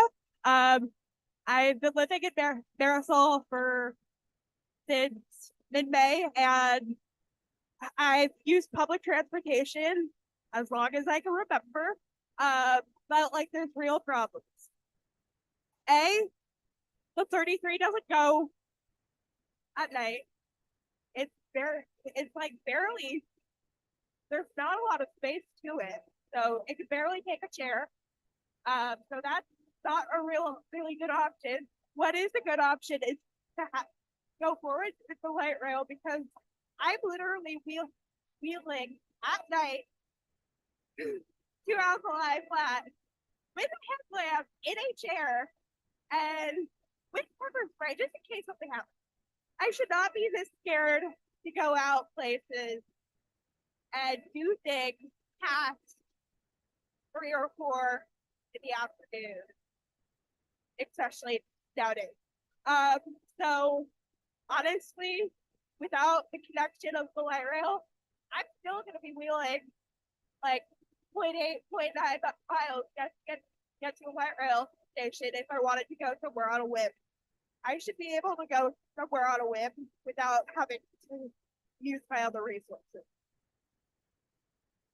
And that public transportation is my main resource since I was 16. So I would like there to be some change for the people of Marisol and the future people of the River District, because the River District is awesome, and I can't say enough good things about it and how great it's gonna become.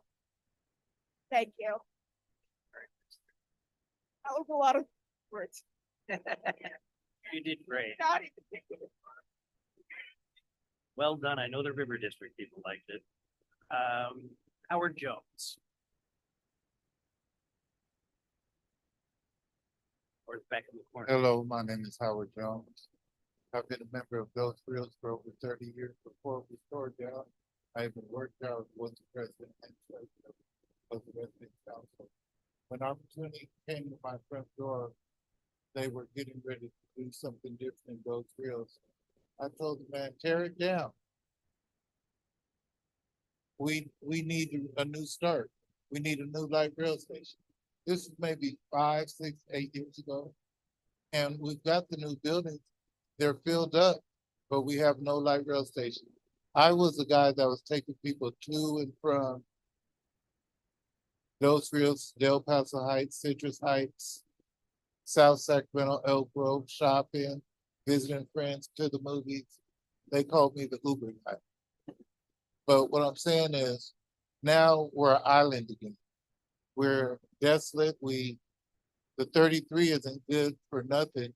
I mean, if you get more than 10 people on there, it's nowhere to sit because it's too tight. And I drive and ride a bus. So if I have to get there, if I want to get to somebody's front door, get somebody to a door, I drive. But I'd rather use a bus and light rail more. And I don't like feeling like I'm on the island. And so we started this 6 years ago. It's been approved by the city council before. That's all I ask. Thank you, sir. Appreciate your time. Sandra Soli.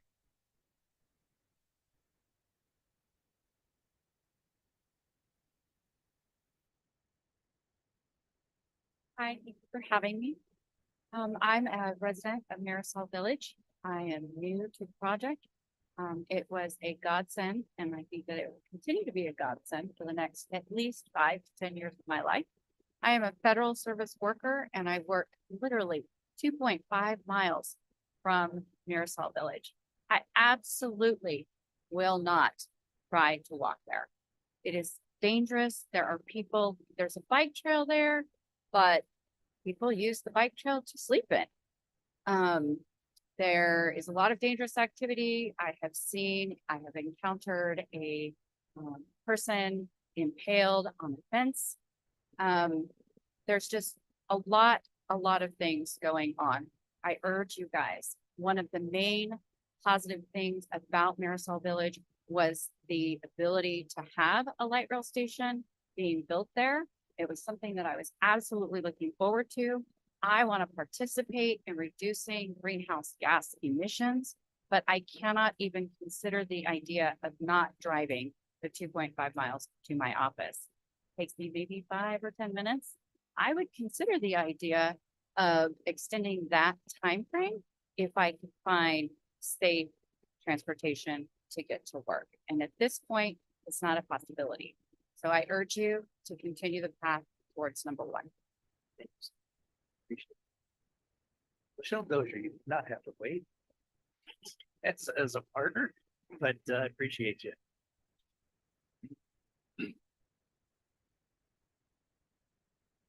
So I was there from the beginning. And when I first came to work at SHRA, I didn't know Dos Rios existed. We don't need to run the clock. Okay. And when I came to work there, I didn't know Dos Rios existed because I drove past it a million times growing up. And when I found out that there was a community there that had been isolated, that was in an industrial area and had been overlooked for a very long time, I knew that we needed to do something. I knew that we needed to do better by the residents there. In 2007, we came forward before the city and county with a whole asset repositioning. And we looked at all of our developments. Dos Rios was the one that came to the top for complete renovation. We worked hard. We got funding. We brought in HUD to give us that seed money. And a part of HUD giving us $30 million to start the transformation was to look at how we could connect it back to the community, how we could make it something more than a forgotten public housing development. And a part of that was the lighting. A part of it was the ability for people to get to where they needed to go. There's a boys and a girls club. I didn't understand why the children at Dos Rios didn't go. And it was because they couldn't walk down to the Boys and Girls Club because they didn't have transportation. They didn't have access. They had to walk through exactly what everyone was talking. And if I were a parent, I wouldn't let my child walk that far to go to a Boys and Girls Club. So it really was a part of the overall vision that we had for that neighborhood that we have been able to start delivering on. We've been able to secure over $300 million of funding to really start and make sure that we built the housing that we said we were going to build, that we built all the connections with all the people that we said that we were going to do. But a key part of this thing is transportation. Transportation and that light rail station was always a part of that vision. It was always a part of the promise that we made to the residents. It was a part of how we got SGC to buy into our vision, to put $17 million worth of money on the table. And now for us to be talking about doing something different, it really is heartbreaking to me because this has been my life's work. This has been the project that you only get once in a career. And I'm so proud and happy that I've had an opportunity to do that. But I really see that building this light rail station is the culmination of a lot of hard work, a lot of promises, and it really delivers on the things that frankly, we have not delivered on for a long time in that community. With that being said, I just really want to urge you to move forward with option one. I know it sounds good to talk about doing something later, but that's how we got to this point. If we were always gonna fix it, we were always going to do something more later for Dos Rios. And until you, city and county said that this was our time, this is when we needed to step up, this is when we needed to commit our resources, then later became now. And so what I'm asking for you tonight is for later to be now, as far as the light rail station is concerned. We can do this, we can move forward. We can fill these gaps.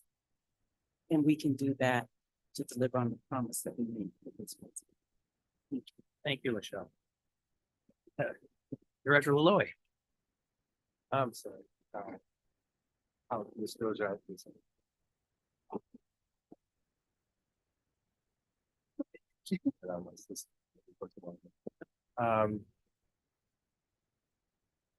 Isn't there an additional project that your department is also looking at with that? Is that something we could just, just put on? Yes. It is a very important project. Yes, if you're referring to the future housing. So one of the light rail station is a transit oriented development where we will build housing. So we have spent millions of dollars, and I know that there was mentioned that we hadn't, but we spent millions of dollars, number one, to purchase the Triangle site. We spent nearly $2 million to clean up the Triangle site. And once the light rail station goes in, we are going to build senior housing on that site. I can't build the housing until the light rail is put in, because you have to have the light rail first. It's not a chicken and an egg. We need the light rail first. And once that is in place, then we can actually go to maybe up to 100 more units of much needed senior housing on that Triangle site. And that's a part of the vision. What's the timeline of a project, a wonderful project like that? Once we know that the light rail is under construction, then we will have to finish the further cleanup for the rest of the site. But then we will also start going for the funding for the future housing. And again, what So we're looking at another 3-4 years from the time frame that the light rail is. And at that time, when we were asking for funding for future housing, is there any opportunity to ask for possibly some additional funding for operation of the light? Those are usually different types of funding sources that we go after. So transportation funding is really different than no.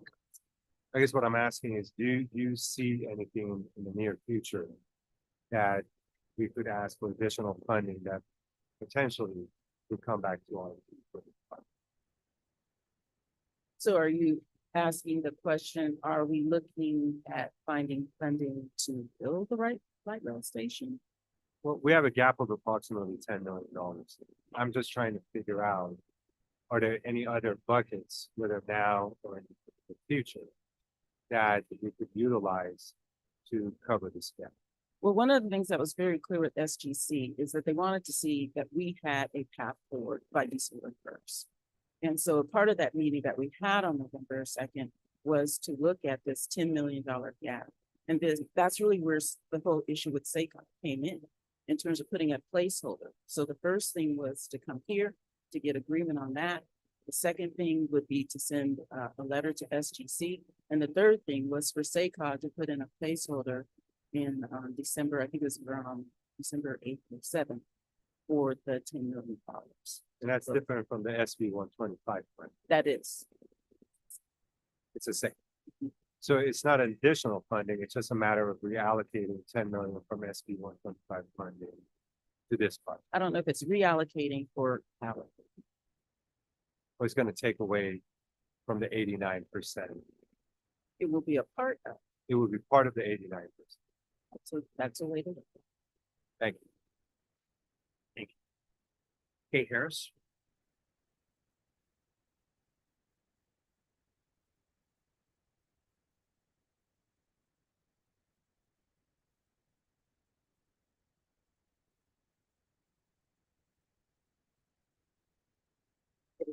Chair, board. I too want to clear some things up. I've been included in a couple of emails, which you have received with my name and information in there. And so tonight I want to clear up a couple of those. One of which that was in the email that you received was that I was a Mirasol Village resident. Our prior conversations, I had not shared that. My pronouns were we and us. I spoke for the community as far as the needs of the 33 bus route, and I did so in a way that didn't put me at the forefront. I was advocating for the community, and I wish I had the support of those here today when I did so, but here I am.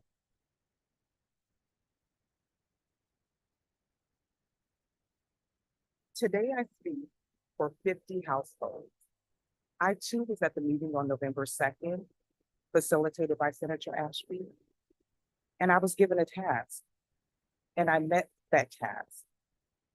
Here I have over 50 signatures of residents from Mirasol Village. They couldn't be here today. Along the edge of this clipboard states the reasons why, and I'll just name a couple. Childcare, work, school, not having a vehicle, unable to move, childcare, work.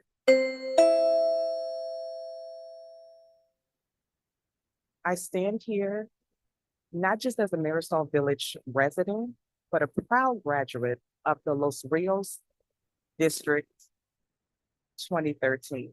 And I was able to do that with a collaboration. I attended summer classes at Folsom.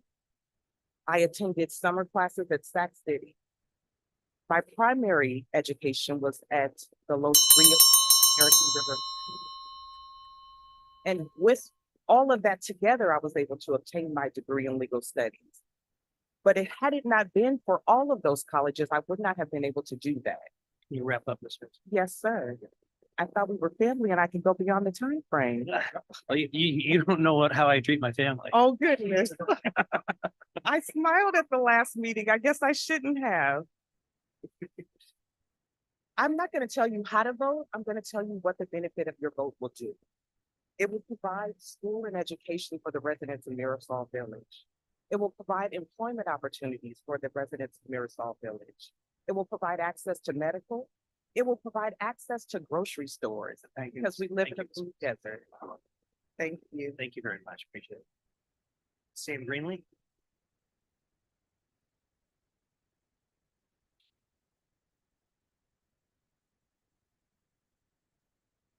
Thank you, Chair and Directors, for this opportunity. My name is Sam Greenlee. I'm the Executive Director of the CDC. We are one of the partners in the Simple project. Joe spoke earlier from the community garden. We are also developing the Alchemist Public Market right by Mirasol Village, inspired largely both by Mirasol Village and the impending light rail station in this case. I had the privilege to be in some of these meetings that were mentioned. And I'd just like to note that on the alternative track of the substitutions, that I know it was presented Route 33's enhancement and expansion. The alternatives presented by SACRT staff actually compiled 4 different projects together to meet the full 17 million. The Route 33 was 3.7 million of that 17. And so there were 3 other projects. One is a commuter line to Richards Boulevard office complex. One is better headways on Route 11. One is a bus stop at Mozak to the airport. As the surveys have gone out to the community and the town halls, the community has not been interested in those 3 projects at all. So of the 17 million, the bulk of that, about 14 million, is not of interest to the community and does not have the support of the project partners. Route 33 is popular. It's not nearly as popular as the light rail station, which has been consistently communicated as the first priority of residents and partners. And of course, people expected that that would be a permanent fixture. They didn't realize that may have a 2-year limit for having to find additional funding. I also want to note that this project has been in development since 2005 formally. These substitutions have been concocted within the last month. It's been great effort. It's been amazing work to see what people can do in that amount of time. But there were almost 2 decades of community input developing the original plan. We have $17 million for the state ready. Eugene.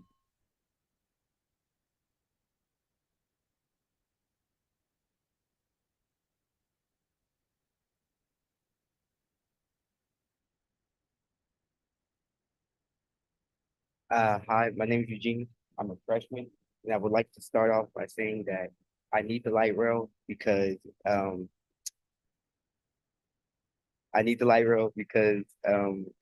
I can get around, see my friends. Say I wanted to go to Doko, to see my friends, and sometimes my mom is not always able to take me and up to the task.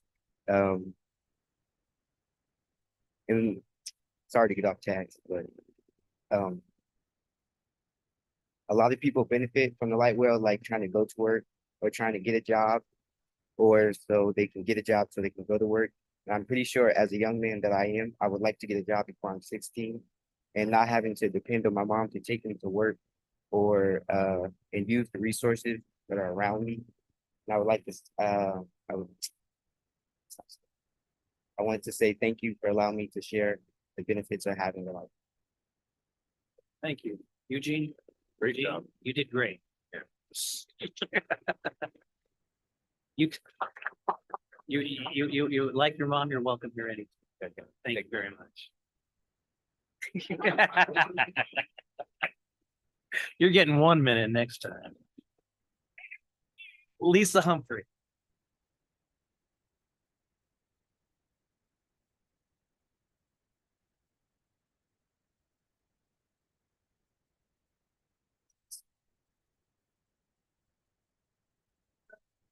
Close to my home will help out a lot because I go to school in the north, and this one light rail will get me there. I would like to have some more independence, and this will help me a lot for my mom to feel comfortable sending me by myself to meet friends in school. I have anxiety with driving, and a light rail will help me and others that have the same anxiety or problem. It'll help them a lot too. Thank you very much. Thank you for being here tonight. That is, unless I'm mistaken, the last card that I have for public. Yeah. Okay, I don't have it. Oh, I assumed it was an accidental duplication. No, me and my daughter. Okay. Got it. Hi, my name is Lisa. I'm a resident of Milford Village. I also was there before they tore us down. One of the main reasons why I came back was because of light rail. Me and my family goes to school and we work in the north. This one light rail will get us straight there. As my daughter told y'all, she has anxiety of driving. She's about to hit the driving age and going to work and things. And this light rail will help out a whole lot for her just to get there. And two, I can work out with her, you know, helping her drive and things like that. The 33 do not work for my family. We have to be out by 6 o'clock in the morning to get to school and work. And we're not home until after 5 o'clock in the afternoon. So walking from the light rail, and I have a son with autism. So special needs children dealing with that, walking the light rail and back, it's very hard. It's a big task. That's it. Thank you very much. I believe that brings us to a close of public hearings. So at this. Chair Kennedy, there are 4 people online. Oh, I can see them. What do we got? We have Daniel Washington. Daniel?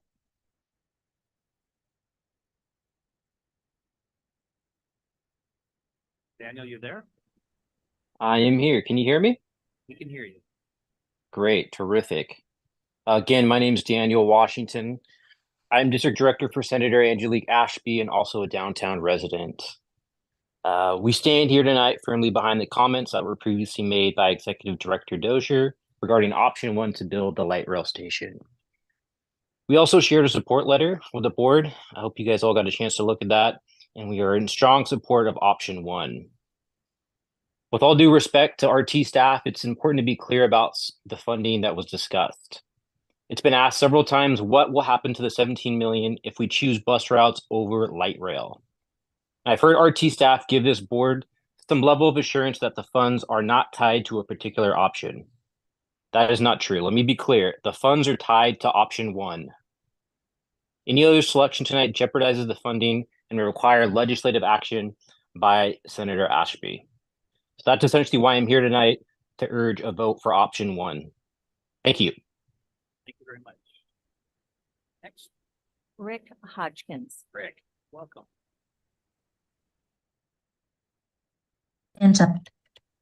All right, can you hear me? We can hear you, Rick. All right, well, I Audio support, now on. I support option 1.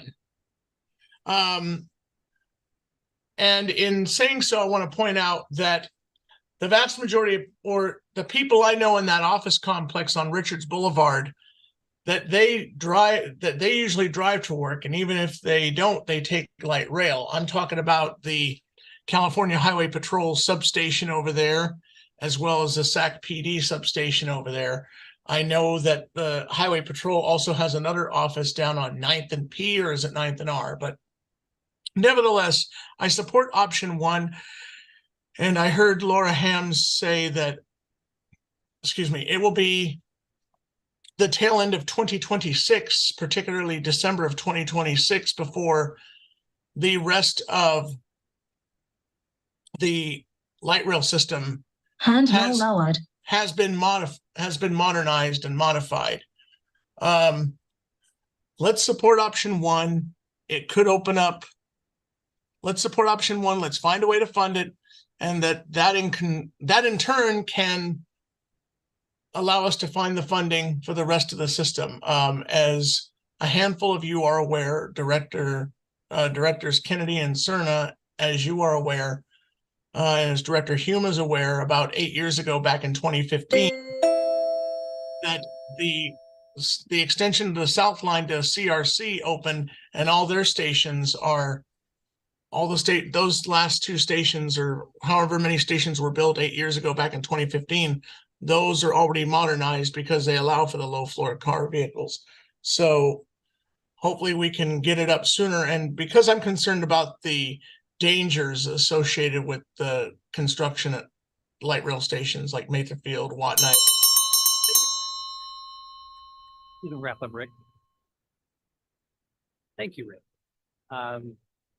Director Valenzuela, I believe you have your hand up. Are you waiting after public comment, or would you like to speak right now after public? Thank you. Next. Okay, so we have L. Lam Ewan.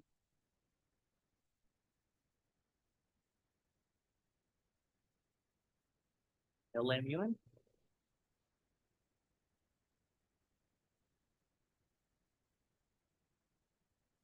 Okay, next. Okay, there was a hand that went up late, Mariah. Mariah. Oh, there you are. Okay. Oh. Hi, I'm Mariah Bell. I just wanted to get up here to basically support, to get you guys to support option one, because like everybody else stated, it's a good option for the community. It's not just about the light rail station, the money and all that. It's about the families over there. It's about the kids over there. It's about the people that need jobs, that are trying to find jobs, that can't find jobs because they don't have no car, that can't find jobs because they don't have no money to pay for an Uber. So we have to be a community and support it. I'm not a resident there, but my mom was a resident there, and she wanted me to be a resident there with her, but I told her no, because I can't get around.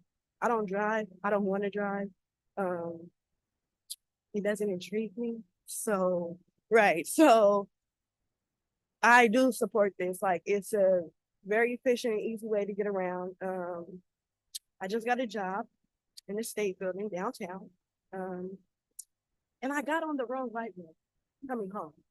So they put me over there out, whatever flat, right? And it was dark. And I had to stay on the phone with my mom because I don't have no pepper spray. I don't have no knife. I don't have nothing that's gonna protect me but me. So like everybody else, it's very hard. And being a young lady, it's very hard. It makes it very hard. So like everybody else, you know, I am in agreement with that, because it's not just about one thing. It's kind of a lot of different things. And if we can't see that as a board, then I don't know what we're looking for. Thank you. And that apple did not fall far from the tree. And then Chair Kennedy, there is a Sean Wright with his hand up. There was a comment sent in earlier, written public. Okay, Sean. Good evening, board members. I'm Sean Wright, representing the Alkali and Mansion Flats Historic Neighborhood Association. We did forward a letter supporting the Dotesville Light Rail Station Option 1. This is a once-in-a-lifetime opportunity to get the station completed. Failure to fund this project at this time would put the future of the station in serious jeopardy.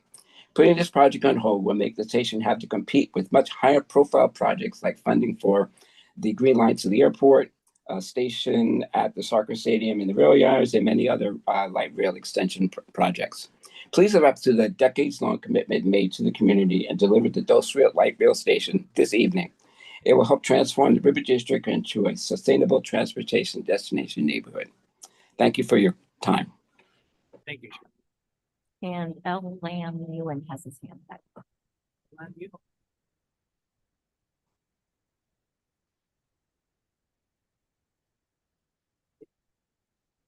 Libby, are you there? Are you muted?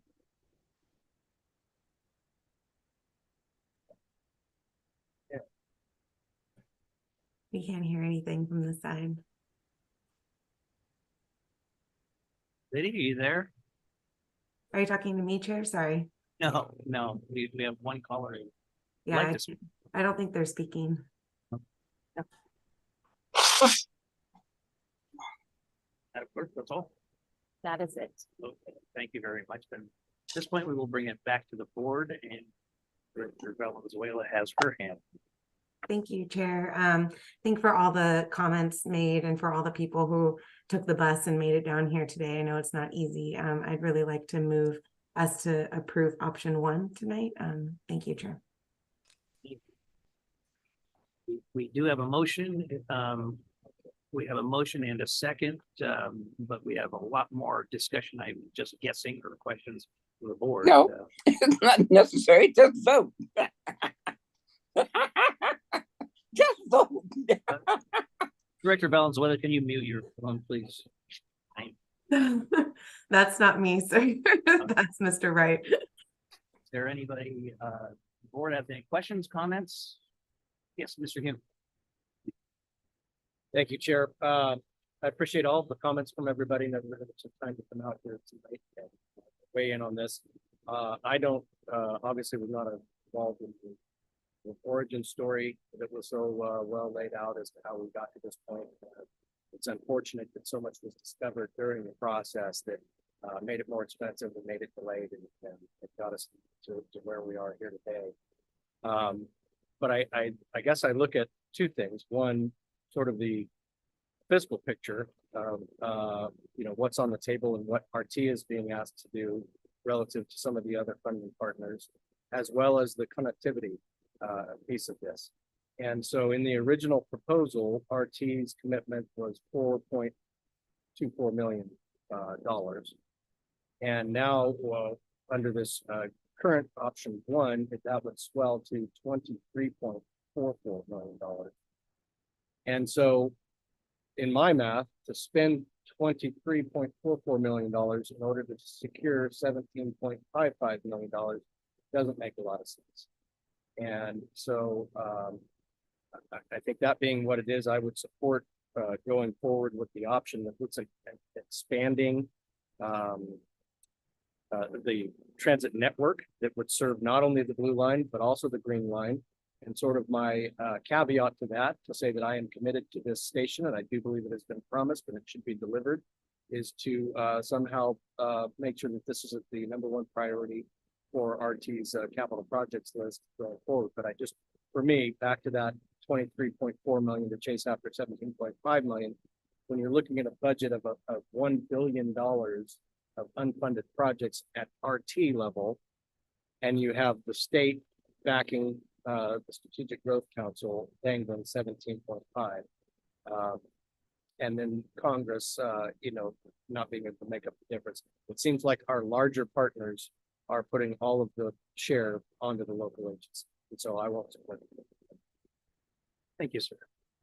Yes. Dr. Mead. All right, thank you, Chair.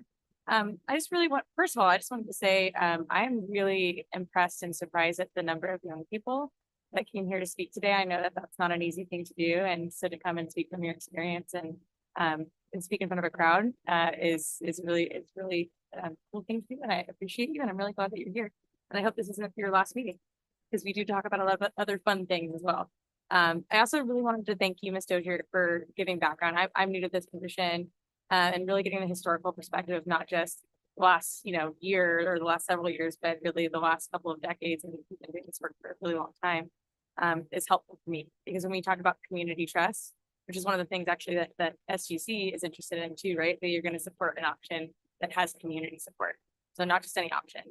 And we know that based on what I heard here today, I think everyone who spoke here was, except for maybe one speaker, was in support of option #1. And so I think if we're going to keep our community trust, that means that we have to keep our promises. And a lot of those promises are made long before, some of us were in these positions, and that doesn't mean that we shouldn't keep them. And then I also just really wanted to uplift. I thank you, Daniel Washington, for speaking on Senator's behalf. But for those who didn't have a chance to read through her letter, I think she makes a really good point. It's, with due respect to my colleague, it's not just about dollars and cents, right? So it's also about equity, right? We're talking about many of the reasons that were brought up here today. People need access to jobs, they need access to school, they deserve opportunity. And again, as a young woman who is sometimes unsafe walking around the city at night, it's important that those spaces be accessible to all of us. And so, I think it's about all of those reasons. She states in her letter, the station will provide much needed access to the Sac RT transit system and contribute to significant ridership growth in the surrounding community, thereby increasing mobility for thousands of residents while decreasing greenhouse gas emissions. That means that this is fitting in a lot of our goals. It's not just the dollars, it's about all the other things that we say are important to us. And this is a part of that plan, not just the fact that it's been promised, but that it actually fits in with everything that we want to do in the future. And so that's why I'll be supporting this today. And I hope that my colleagues will join me. Thank you. Great. Thank you very much. Anyone else? Yes. Thank Interesting, you. Alan. Thank you. Thank you for everyone that reached out to me personally, and then also thank you everyone that joined this evening. I will start off with saying that I support Dos Rios Light Rail Station. That 100%, I am on board with that. Some of the concerns I have with that same equity lens is how to fund that gap. So the stakeholders that would be a part of that, what services would be cut, they didn't have an opportunity to come and speak. this evening, but there would be a real consequence based on our actions or inaction. But I am very concerned with having that $1 billion shortfall, which includes the modernization project and state mandated transition to zero emission fleet. So putting a light rail before having the zero emission fleet seems like it's a little out of order, to me anyways. But I understand fully that mobility is freedom. Mobility is freedom. I'm very familiar with this area. Once upon a time, I actually worked for the Nehemiah Community Reinvestment Fund way back in the day. And this was when Township 9 had another, I don't know, something 65 or something. I don't know. I'm dating myself. I'm old. But I'm very familiar, and I know that this is a high needs area. And very familiar when the days when I worked for the late Mayor Joe Cerna. So I understand that the community needs. I've been very close to that, to this part of the community. But being a regional, I want to do what's best for the region, and being a regional mayor is very important for me. But that question, and I ask this of the board, where will that money come from? What will be cut? That has not truly been vetted. So in wanting to move forward with this, I want to move forward with this, but what will be cut? Anyone? What will be cut?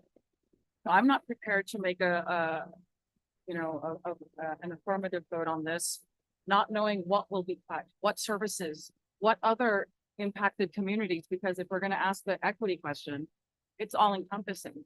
There are other high needs areas as well. So I support option 1 in theory, but it is hard for me to have an affirmative vote on something when I don't know the full impact of that vote. Those communities of needs as well. So that's important for me. Number 3, option 3 has, I think, the maximum flexibility that we can pursue with getting our funding from the Strategic Growth Council, as well as having another option on the table, but not foregoing light rail. That's not being eliminated here from the discussion. It's ensuring that we get funding for expanding this robust Route 33 route, which I think would meet the needs of the community. But at the same time, we would still be able to pursue funding for light rail. One thing I do know of our CEO is he is gifted at finding those dollars.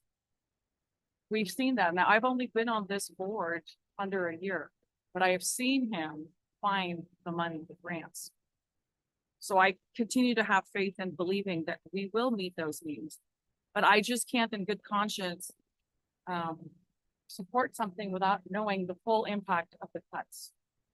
And I think that's, that for me is very troubling. And then SACOG's commitment, we don't actually know what those are because that vote hasn't taken place.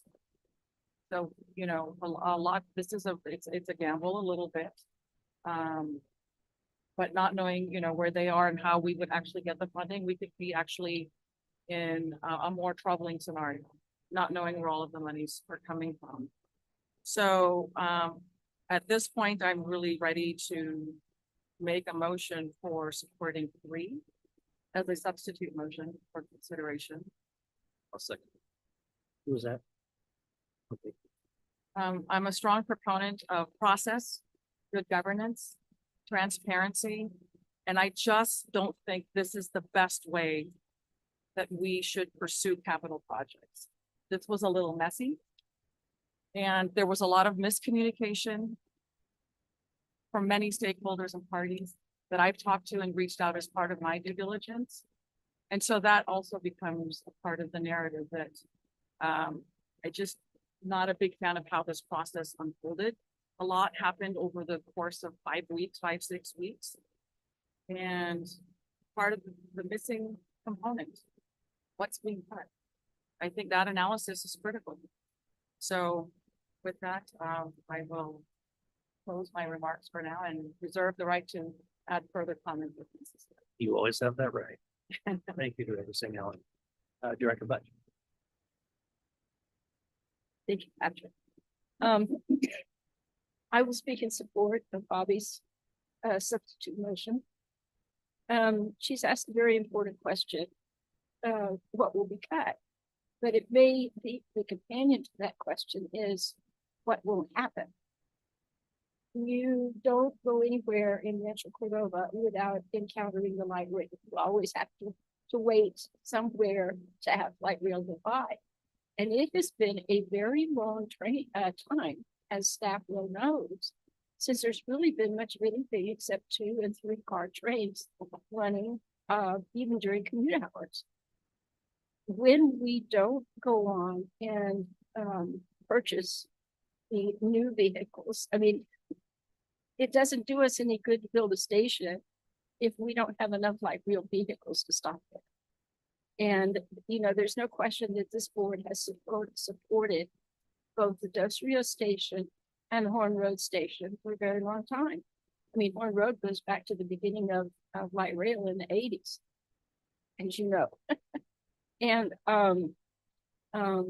we want to see all this happen. We do want this system to fulfill the promise that it was supposed to fulfill all those years ago. But if we don't have enough cars that are actually mechanically willing to run down the track, then we really can't afford to spend money that should be dedicated towards that. Thank you, Director. I believe Mr. Kozlowski's first. Next. Thank you very much. I guess I'd like to just echo Mayor St. Allen's comments in short. The unfortunate thing is that everybody that spoke this evening is absolutely right. The urgency is there, the need is there, the freedom that it affords is necessary. And through no fault of anybody in this room, the cost escalation that has occurred for construction projects over the last 5 or 6 years has been extraordinary. And unfortunately, that's the thing that has moved the goalpost on the finish line for the finish line for this project. In a rush to reprioritize all of the capital projects that RT has considered and has been planning for, if we were to make this change that's been requested tonight, we would be moving the goalpost for the finish line on potentially dozens of other projects with equally worthy users of RT services. The one thing I will add, though, is a challenge, because I'm inclined to support St. Allen's measure as well, is that the one thing that was kind of most alarming to me tonight was the idea that the enhanced service on bus route 33 would take a year or more to get in place. I really believe that if we put some concerted effort into that, that should be able to be done a lot faster than that, even if we do it on a lark to see how it works and get it going in the next month or two. That seems like a much more appropriate short-term solution while we try and hash out what the long-term solution is. And I will also sum up and close with a commitment to making sure that this station does get built, but doing it in the way that we have tried to change the priorities on short notice, I think is appropriate. Thank you. Thank you, Director Daniels. Thank you very much. I read all the letters that were submitted until 4 o'clock. I've heard all of you, which I love, who come out to speak. Nobody didn't say anything that didn't matter. It really does matter. It all matters. But I think a couple of things were missing from this conversation. And one of them is that this is the Sacramento Regional Transit System. It's a regional transit system. It's not the Sacramento Transportation System. And so, and I don't mean that in a rude way, but what I mean is that I live in Cypress Heights. I live in the most densely populated area in the Sacramento region. Guess who doesn't have light rail? Cypress Heights. So if we want to move people in, that lady down there in Oak Grove too. But we live in the most densely populated area, and which means a ton of people head off to work every day, head off to school every day. want to go somewhere and have fun every day. And they don't have an opportunity to do that. You know, if they don't want to get in their car, if they don't want to, you know, use some other transportation system, they don't have a light rail system. You know, they don't even have one that they can get to on a bus line within a few minutes. It takes quite a while to get to the closest one, which is Watt and 8. And there was some comments about concerns for safety in getting over to the light rail station here in Sacramento. And I hope my good friends from Sacramento heard that. I really hope they heard that, because that needs to be addressed. That totally needs to be addressed, and it's being ignored, and that's a shame. But if you go to the light rail station on Watt Avenue, because you get from Citrus Heights, and you want to go in the morning, and then you're going to get home at night, and now we changed our time, you're going to get home, it's going to be. And the way that station lays out, you may have to walk for about 10 minutes just to get to your car. And so you talk about concerns, and there's an extremely undesirable population in that area. And so we're the Sacramento Regional Transit Center, and so far there's been, you know, I'm not hearing any discussions about how do we move our light rail out in that direction. You know, how do we take the money that all of those taxpayers are paying too, and make it a regional transit system? And so that's kind of missing. And I think that that's an important consideration too. The fact that this project has just exploded in cost cannot be ignored. You can't just ignore that, and it is a dollars game at some point. The polite way to say it is stuff happens. Stuff happens. And a couple of years ago, I don't think anybody could have perceived what would happen. We saw COVID happen. We saw just rampant, disgusting, obscene inflation that has occurred. We have in Citrus Heights have had to re-examine things that we thought we were going to do because of all the changes. And we can't do all those things. And I would probably guess everybody up here in their respective cities and entities and whatnot have probably had to look at the same kind of thing. Things that we planned on maybe 5 years ago, totally different thing now. Totally different thing. And you can't just escape that. You can't escape that. Something that was projected to be 20-something million dollars has now grown to this obscene price tag of over $40 million. Somebody has to pay for that, and that's taxpayers. And even though we're up here as a board for regional transit issues and stuff like that, we're also up here with a responsibility to be prudent when we oversee how tax dollars are spent. And so there were some very good and important comments that I hope don't escape you, that do this project would mean other projects are not going to occur. That's just the bottom line. And so you can't escape that. There is a system in place. It will be enhanced. I think we have that as a given. It will be enhanced, and it will allow for access to the light rail station in a very quick manner. The time I heard was 10 minutes, and when I look at the map, I don't exactly see how it takes 10 minutes, but we'll do it, let's say 10 minutes. And again, as we look to protect taxpayer dollars, it would not be, I think, in us taking our responsibility the right way in saying that there's another alternative, and we should look at that and keep the big picture in place and not just this area. It wouldn't be fair to everybody else that lives outside of this area to redirect the funds that need to happen on a regional basis. That's it. Thank you, Director. Anybody else? Yes. Left. Yes. Vice. Thank you. So, it was said earlier, that later must be now. And when we take a look at how long this project has been on the books in order to get done, I think I saw all the way back to 2005. So for 18 years, we have made a promise that we have not kept. And we heard speaker after speaker come before us and talk to us about the inconveniences and what has not happened in their life, or how difficult it has to get an education, to be able to get to work, to be able to go on a job interview, to be able to go see family, to do anything. This is an area that has been redlined. While I understand that other projects may have to stop because of this project, doesn't that happen anytime you do a project? That some other project has to then go and be the next project up? Well, how long? For 18 years, this has been that project that has been stopped because other projects have moved before it.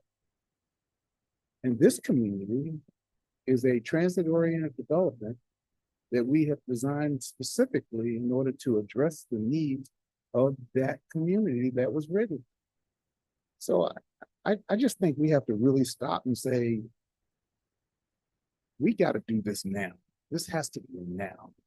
This has to be the time to move is now, to affect the change, to commit to the promise that we made, and to just deal with the costs and what's going to take to be able to get it done and do the work that's necessary to bring the resources. If you continue to hold this project, we're not going to be talking about $40 million. We're going to be talking about 60. We're going to be talking about 80. We're going to be talking about $100 million. We're going to be talking about larger numbers than we're talking about today, because these numbers today are larger than when we first started the project. And so I believe later has to be now.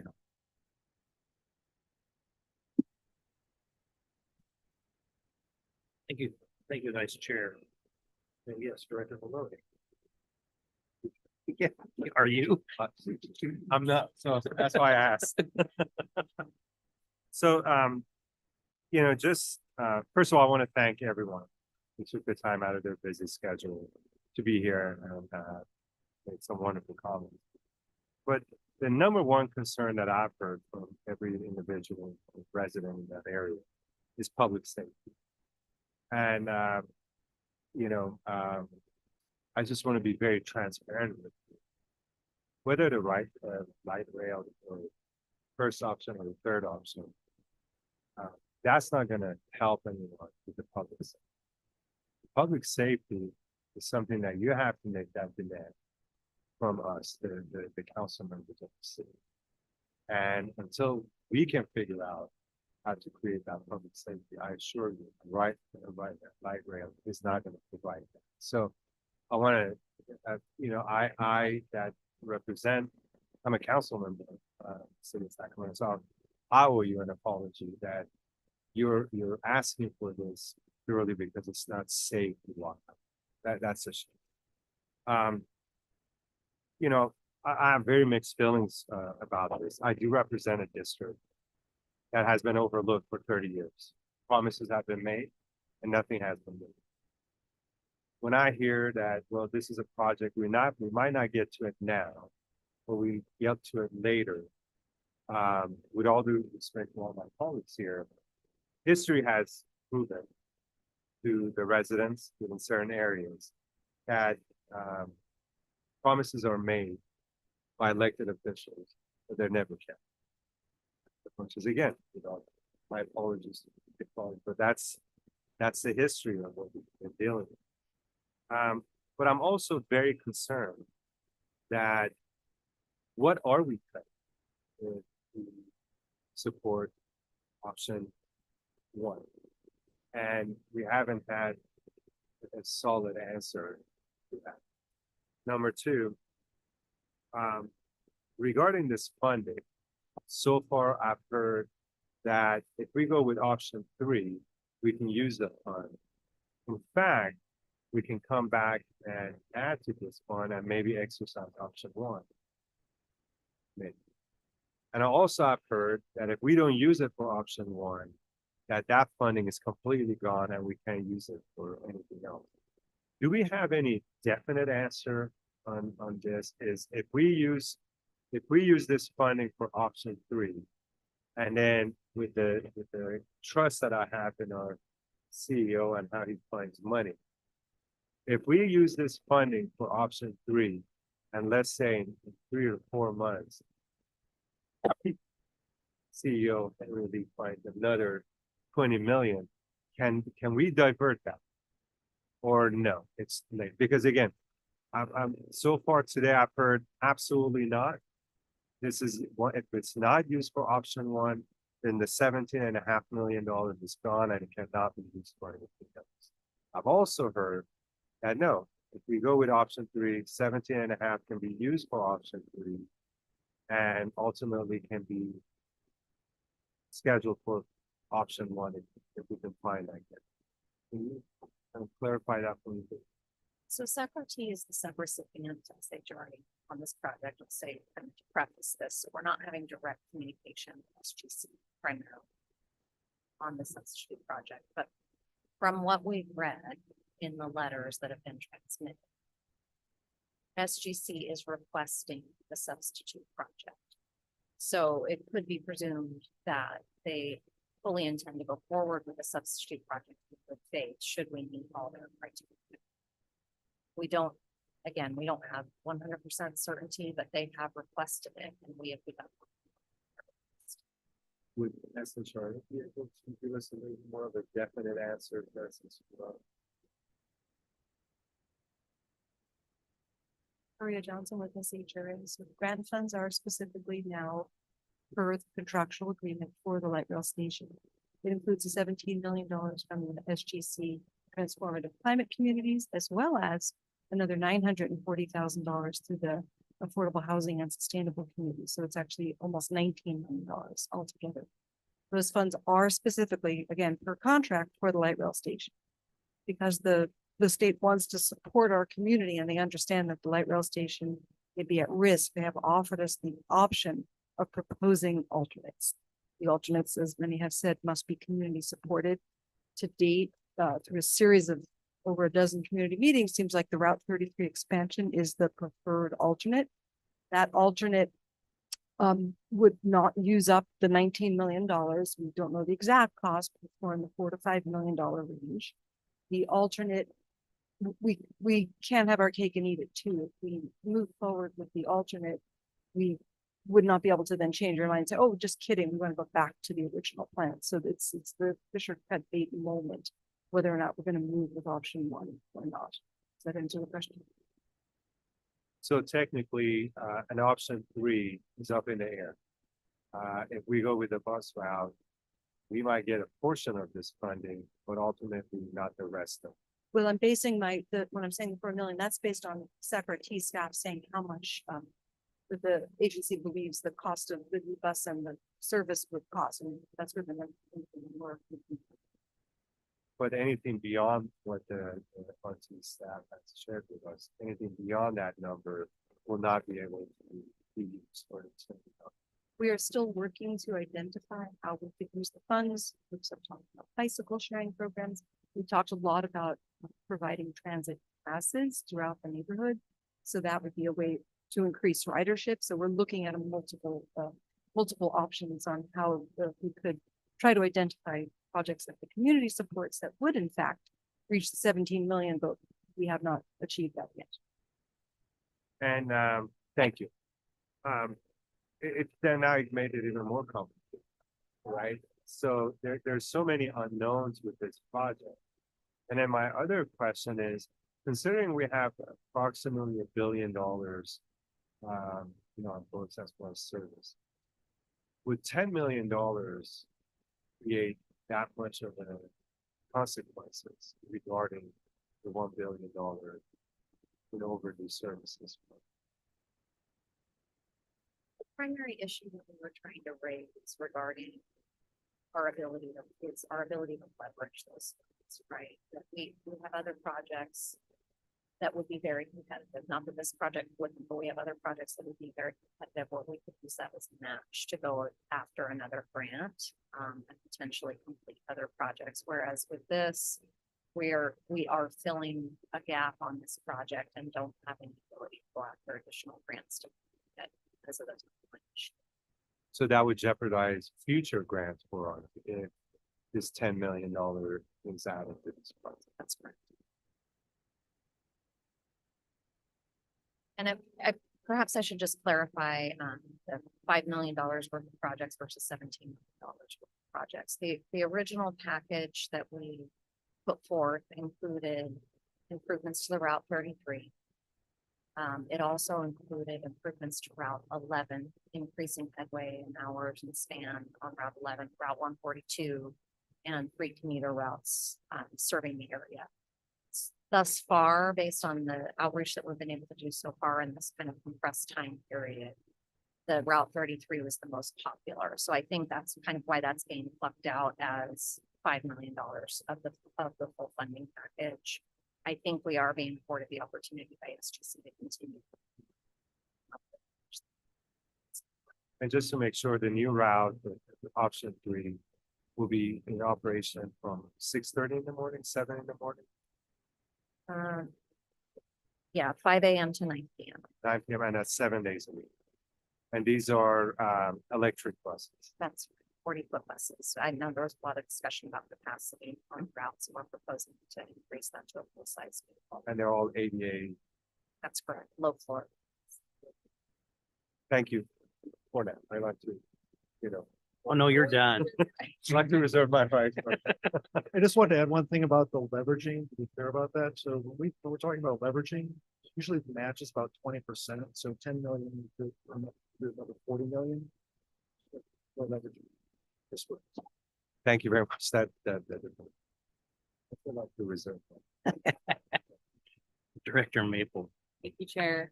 So I have a quick question, not to add more complexity here, but one of the other, challenges that we have, right, is about this potential for option 1 is the potential for the SACOG money, right? That's still even though it's been committed, it is still a question mark until we have this meeting forthcoming. Is that right?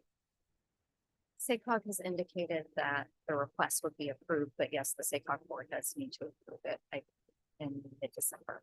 Okay. I'll just add, we have not seen any actual draft from SACOG of how they propose this. I'll get this, we would for that funding, yeah. Okay. Well, Chair, I would like to please make a substitute motion that we go with option 1, but with the caveat that it has a report back to this body after that SACOG meeting. And so this can give us this opportunity to potentially keep the 17 million on the table and continue to work with our regional partners with that SACOG money. Just to verify, council, does that satisfy a substitute motion? Thank you. Okay, we have a substitute to the motion. Is there a second? Okay.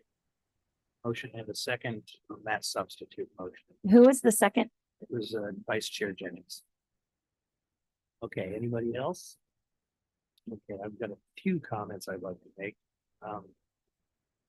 First of all, I as a user of the system, I've gone through different iterations of my love affair with regional transit, and my former residence, I was a light rail user because that's where transit was. I lived on close to the City College stop. Since then, a few years ago, I moved out into the pocket, and there is no light rail in the pocket, and I've become a bus user. Frequenter of particularly number 62. Thank you. There you go. You're awesome, Sarah. Thank you. But what I've learned is that, and I don't mean to be disrespectful to people, but I have this conversation all the time separate of this issue. And that's the love affair that people, the affinity people have with light rail. And they don't understand the value of bus service in this system. I mean, we are, after all, a transit district, not a light rail district. And that's our primary mission, is to provide the best transportation we can to the people who need it the most and those who desire to have it. Bus service does that. And for some reason, and it's not just here, it's nationwide, this love affair with light rail just confounds me when we do have, a great bus system. Number 2 is we're talking about enhancing that bus system that will actually have a stop closer to Mirasol than the light rail station will, when you're not crossing over what's a highway, basically. So I think there's a safety consideration there.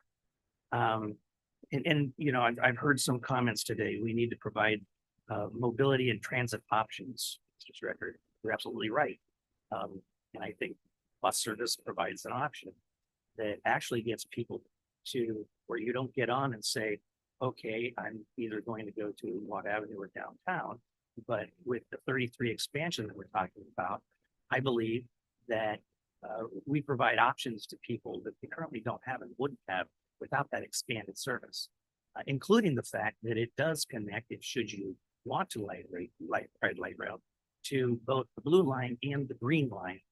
If we were to go with the expanded times and days for the number 33. You know, somebody said this community deserves better public transportation. Totally agree. Every one of us agrees up here, I'm sure. And I think that the expanse of the 33 actually does that. And something else that was said was the funds are tied to option one. That was by the senator's staff. I just can't reconcile that as being correct. Or why would SGC, come to us, ask us to provide options? If it was tied to it, I don't think they'd be asking for options. They would say, do this or you lose the funding. I've never heard that. I read the letter. It's pretty clear that they're very interested in us spending this money in Sacramento on transit, but it doesn't necessarily have to be this project. So and another comment was made about decreasing greenhouse gas. Now, eventually, these will be electric buses, so it's not really much of a point there. So I do wholeheartedly, I will not try to repeat anything that Director St. Allen said, because I thought her eloquence was appreciated and thoughtful. But I overall do follow that line of thinking. Well, those are just my thoughts on this. This is not easy. I understand what people are saying. If I look tired, it's because I haven't gotten a lot of sleep the last few days. So, and that's the truth. But so these are hard decisions to make, but I do believe that option 3 is at this point the best thing for the people in the community, and as well as for the district, the transit district as a whole, which we always have to consider. That also recognize Director Cerna. Thank you, Chair. So, first of all, I want to add to my colleagues' expression of gratitude for everyone coming tonight and giving us some really articulate things to think about, and to make sure that we're not treating this as some kind of monolithic black or white issue. There's a lot of nuance to it, obviously. As many of tongue-in-cheek joke about it being more complex with every time staff comes to the podium. I think it's not lost on any of us. One of the things that I learned from my late father was that, if you don't know some of that nuance, you find the people that are educated in it and you seek their counsel. I think our staff have circumnavigated this issue quite a bit, more so than many other issues that come before this board in recent memory. And so I first of all, I want to thank our staff and certainly our general manager for, I think, number one, bringing to us options. I don't know of a single instance in my capacity as a member of the Board of Supervisors or other litany of commissions and boards we all serve on where we were not interested in options, because I think it's rare that you have just a singular way to problem solve. And obviously this is a problem. We're trying to figure out the best way to do this. And it's also rare that tonight I agree with everything all of my colleagues have said, whether they're supporting the main motion or the substitute, or now the substitute.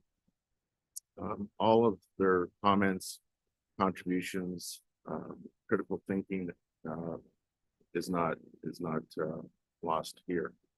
I think they're all valid concerns. I will say that as the county representative, that again includes Marysville Village, the River District, and other far-flung parts of the city and county of Sacramento. Hopefully, judging by my questions earlier, hopefully you saw that I'm struggling with. How do you do what some have clearly articulated and advocate for tonight in terms of supporting option one, but at the same time acknowledge that there could likely be a cost to doing that later. And again, I ask those questions because I think it's critical that we be very sober about that understanding. That said, as a member of the Board of Supervisors, when there was a funding gap for Marisol Village, I believe it's Phase D, I was willing to go to the Board of Supervisors and ask my colleagues to support an ARPA allocation to fill that gap because of the critical importance of not just Marisol Village, but that entire specific plan for the city and for the river district. So I am a true believer in transformative aspects of Marisol Village. I share a sense of pride as one of many elected of my colleagues that have been a part of Marisol Village. As Michelle and others at SHRA know, the first place I lived in Sacramento was at what was used to be called New Helvetia, which is now Alder Grove Marina Vista. And so I have this strong personal appreciation for what post-war public housing can do to provide you the ability to get back on track or to complete your education, get that job. And of course, transportation is critical to how those housing opportunities function. With all of that said, I am prepared to support the substitute to the substitute. However, I can also count. So this is how I believe it's going to go. I don't think the substitute is going to pass. I could be wrong, but that's what my gut tells me.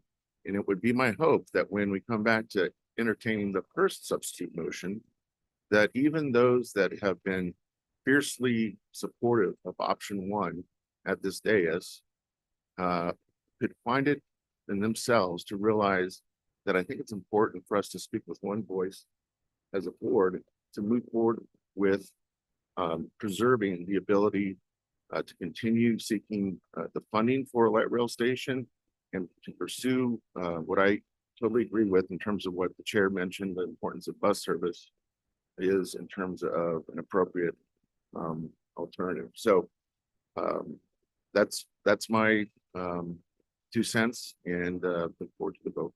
Thank you very much, Director. I just want to know one thing I did not say in my comments that I meant to, and that's that this in no way diminishes, just like so many of, I think everybody, our continued commitment, however this goes, to a commitment to seeing that the station does eventually happen. It's just a question of timing in mind. I'm not speaking for anybody except for myself. Thank you, sir. Any others? Okay, with that, I would kindly ask Director Maple to, just so we're all clear, to restate your motion. Sure. So that is option number one, with the caveat that if after the SACOG meeting, when they give that vote, that it comes back to this body for us to review if they decide not to allocate money. Thank you very much. Is that how the seconder heard it? Thank you. Well, then we'll call the question and please roll call. Well, hang on. We've got Director hand raised right here. Director Lillard. Director Mayo, I like your substitute. However, I think the staff is fairly clear that we go with option one. But for some reason, SACOG does not come. We cannot change that in option. We still have to go with option. At least that's the impression. Okay, I've actually called for the question, so let's do roll call for them. Director Budge, No. Director Daniels. No.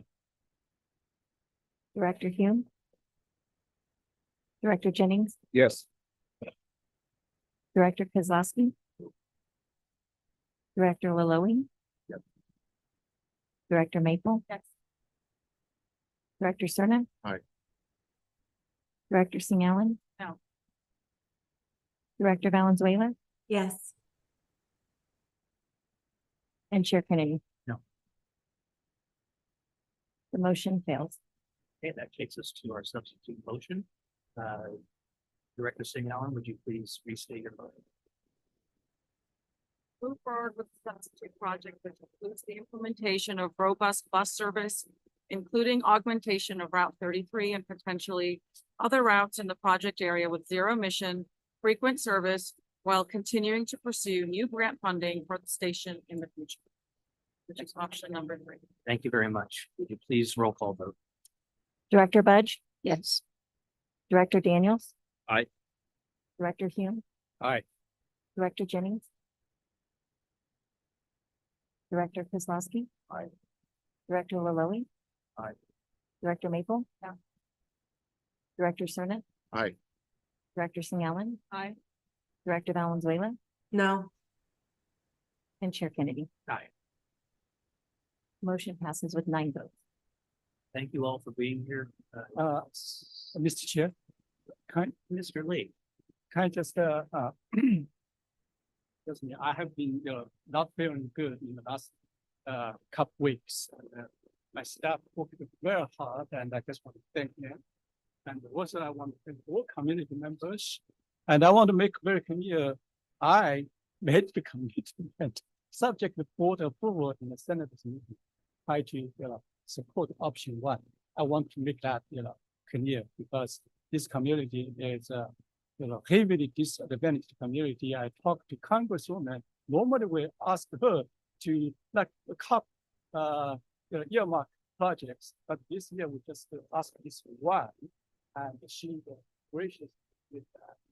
We don't appreciate Congresswoman, also the Senator Ashby, also the community leaders and citizens here. But out of the proposal, majority of board members agreed upon, there is one caveat I just want to add. We needed to submit the SB 125 funding request to SACOG to approve. That is what I promised in the Senator's meeting too. Can we still submit a $10 million ask from SB 125, used as a local match for state money, use that money to apply for federal and state money in the future? Otherwise, if we don't have the state money or local match money, it will be very difficult to apply for federal and state money. So that is something I would like to ask. By the way, I promised Director Valenzuela, if I can vote, eligible to vote, I will vote number 1, but I'm not eligible. So that's my request is really, if you guys are okay with us continue to ask for $10 million for the local matching money, for state money in the future. I have my answer, but Director Sir. I completely agree with that. I just looked to our council based on the fact we just adopted option 3 and the general managers are moving to option 2. In terms of the other things, can we just nod our heads and give that general direction? Is that okay? I think there's general consensus that yes, go after all the money. Yeah. Thank you very much. You got a few votes on the SACOG board up here too. So. Okay. Thank you again, everybody, for being here and to follow up what Henry said as far as staff goes. Thank you all. It was a lot of work, a heavy lift. I specifically appreciate some of you came in to go over a significant briefing of me on your holiday this week. I sincerely appreciate that. It was noticed. Okay, we have now public addressing the board on items not on the agenda. And first is Michael Bevins. Good. Maybe parlay this. do this another time for an extra 5 minutes instead of 3? No, you're getting two. Oh. Yeah. For 3 minutes. You can come 3 times. I made a speech for 3 minutes. Can I get 3? I'll give you time. You sat through this. Yeah, thank you so much. This is somewhat, as usual, unrelated to what everybody's talking about, so let's enjoy the diversion. My name is Michael Bevins. I'm a former or graduate of your Transit Academy, so I want to thank the board for presenting that Transit Academy. That was really enlightening for me. And I want to talk today about Sacramento Regional Transit, emphasis on the region. I have a big picture and a little picture.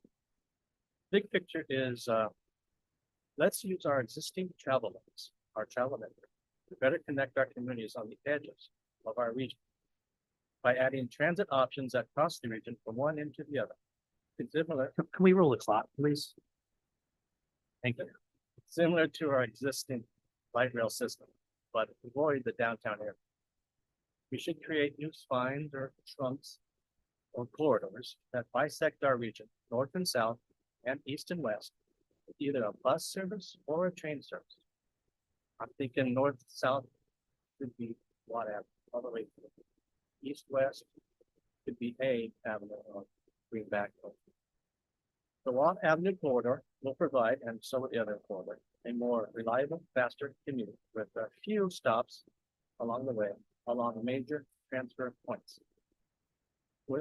Including existing bus routes and the Watt Avenue north-south line would connect 2 light rail stations for connectivity. This would go from Antelope down to Elkhorn. Same idea with the Greenback Elkhorn corridor. It will connect the Folsom station where it ends to the Watt I-80 station and provide another line possible to the airport as it passes through North Highlands, Rio Linda, and North Elkhorn. That's the big picture. Little picture is what should it look like at the street level. I have ideas on this, but not enough time today. So there are 2 projects you guys board are currently working on that should consider how the final product layout of these designs would look to the whole network. For example, the proposed green line to the airport. Where will the tracks be? I see, everybody looks at a map, there's a path with most of the line. Tracks are already laid out. Good planning, well done. But my question is, but for the Chuxell Road part, south of the freeway, north of the river, there is no obvious path. So my question or suggestion is how you plan this section, you should consider how it would relate to other areas in our network. Whatever you work out planning wise could relate to the north-south route proposing or the east-west route. You should plan this route, this section, as if you're planning other sections of the region. Same thinking with the proposed bus rapid transit system down Stockton Boulevard. If these new corridors will be with buses. Can you wrap it up? Yeah, I'm at the- If these new corridors will be with buses before or instead of or before trains are introduced. How you plan this be your bus rapid transit system, same way as future corridors. Great. Thank you very much, and thank you for participating in the academy. Appreciate it. Thank you for having. Kay Harris.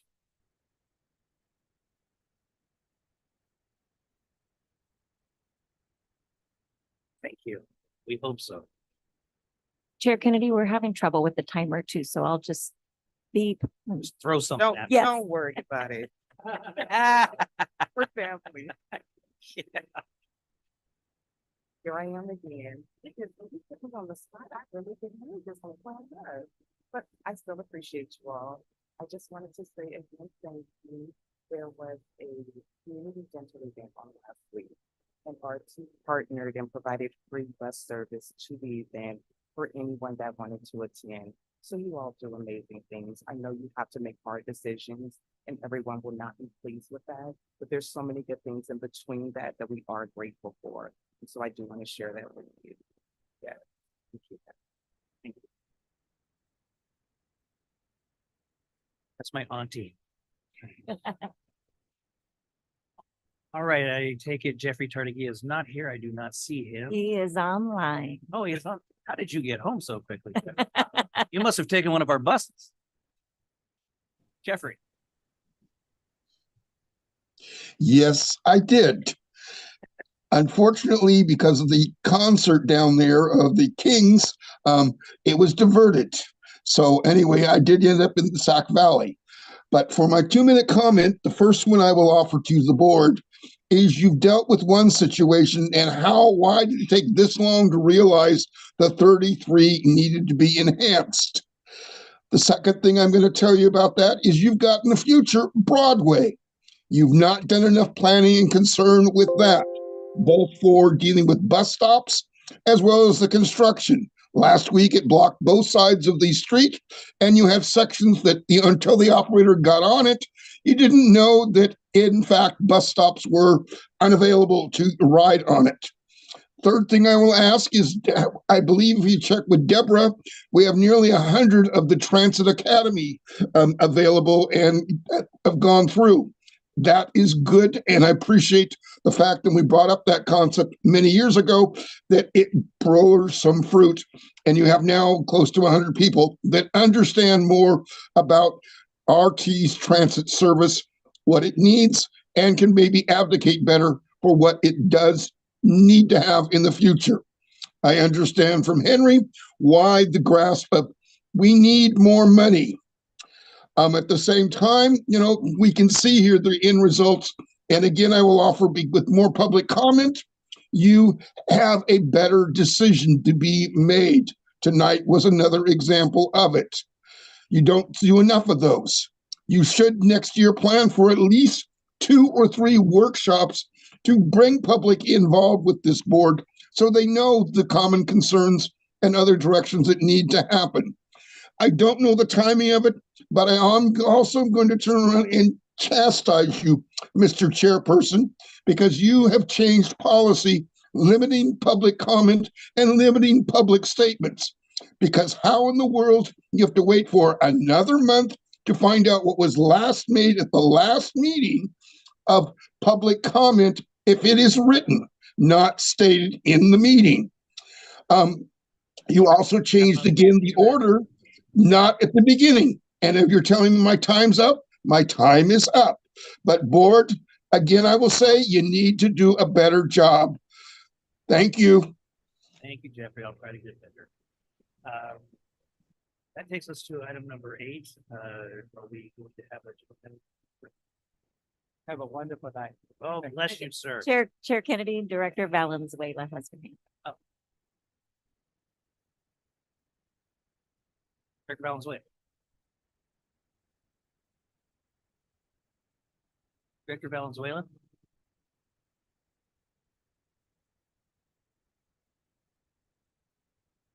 Right. In the meantime, we'll go to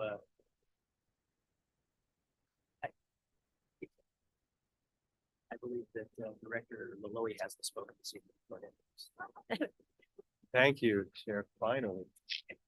Again, I want to thank everyone, but if I may make a suggestion, I think the idea of having projects as big as this, a workshop would have been good in advance about this, so we can just kind of share some ideas.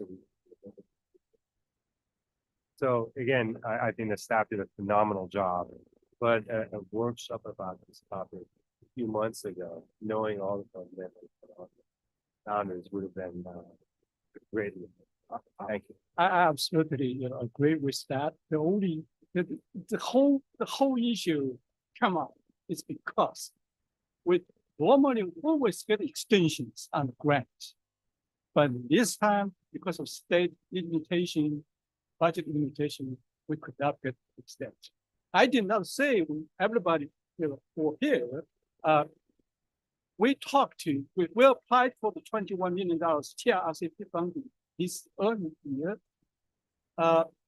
Before we submit the application, and after submit application, I talked to the chief person who managed the whole program.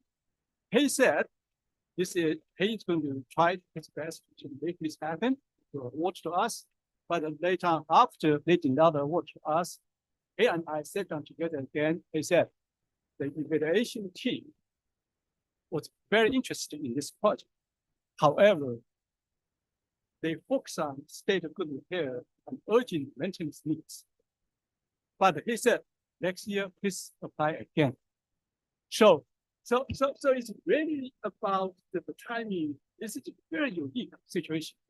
If we had more extension, I'm not going to make promise anymore because I made that, then I get a lot of criticism against me. So, hey, and why did you make this the promises or commitment? I feel not so good about that. Thank you, Henry. Thank you. Director Dane. Yeah, just very quick, as we've listened tonight, and that speaker that just talked about those super these people who had concerns about getting from point A to point B safely. And as we look at enhancing the 33, I would hope that we would maybe take the opportunity to also look at, again, the aspect of contracting with Uber and Lyft and how that would play into enhancing service along those areas. Maybe that would be a pilot program. Just something that I would hope we don't just close our eyes and have a wall against the aspect or the idea of those kind of things. Save a whole. Definitely we will do something like that. I also want to echo Director Koroska's idea about we should make this happen earlier. I mean, I'm going to ask your staff to say if this is within my authority without going into all type of public comment or public hearing process. If I can do that, I think I can. I have the flexibility to do that.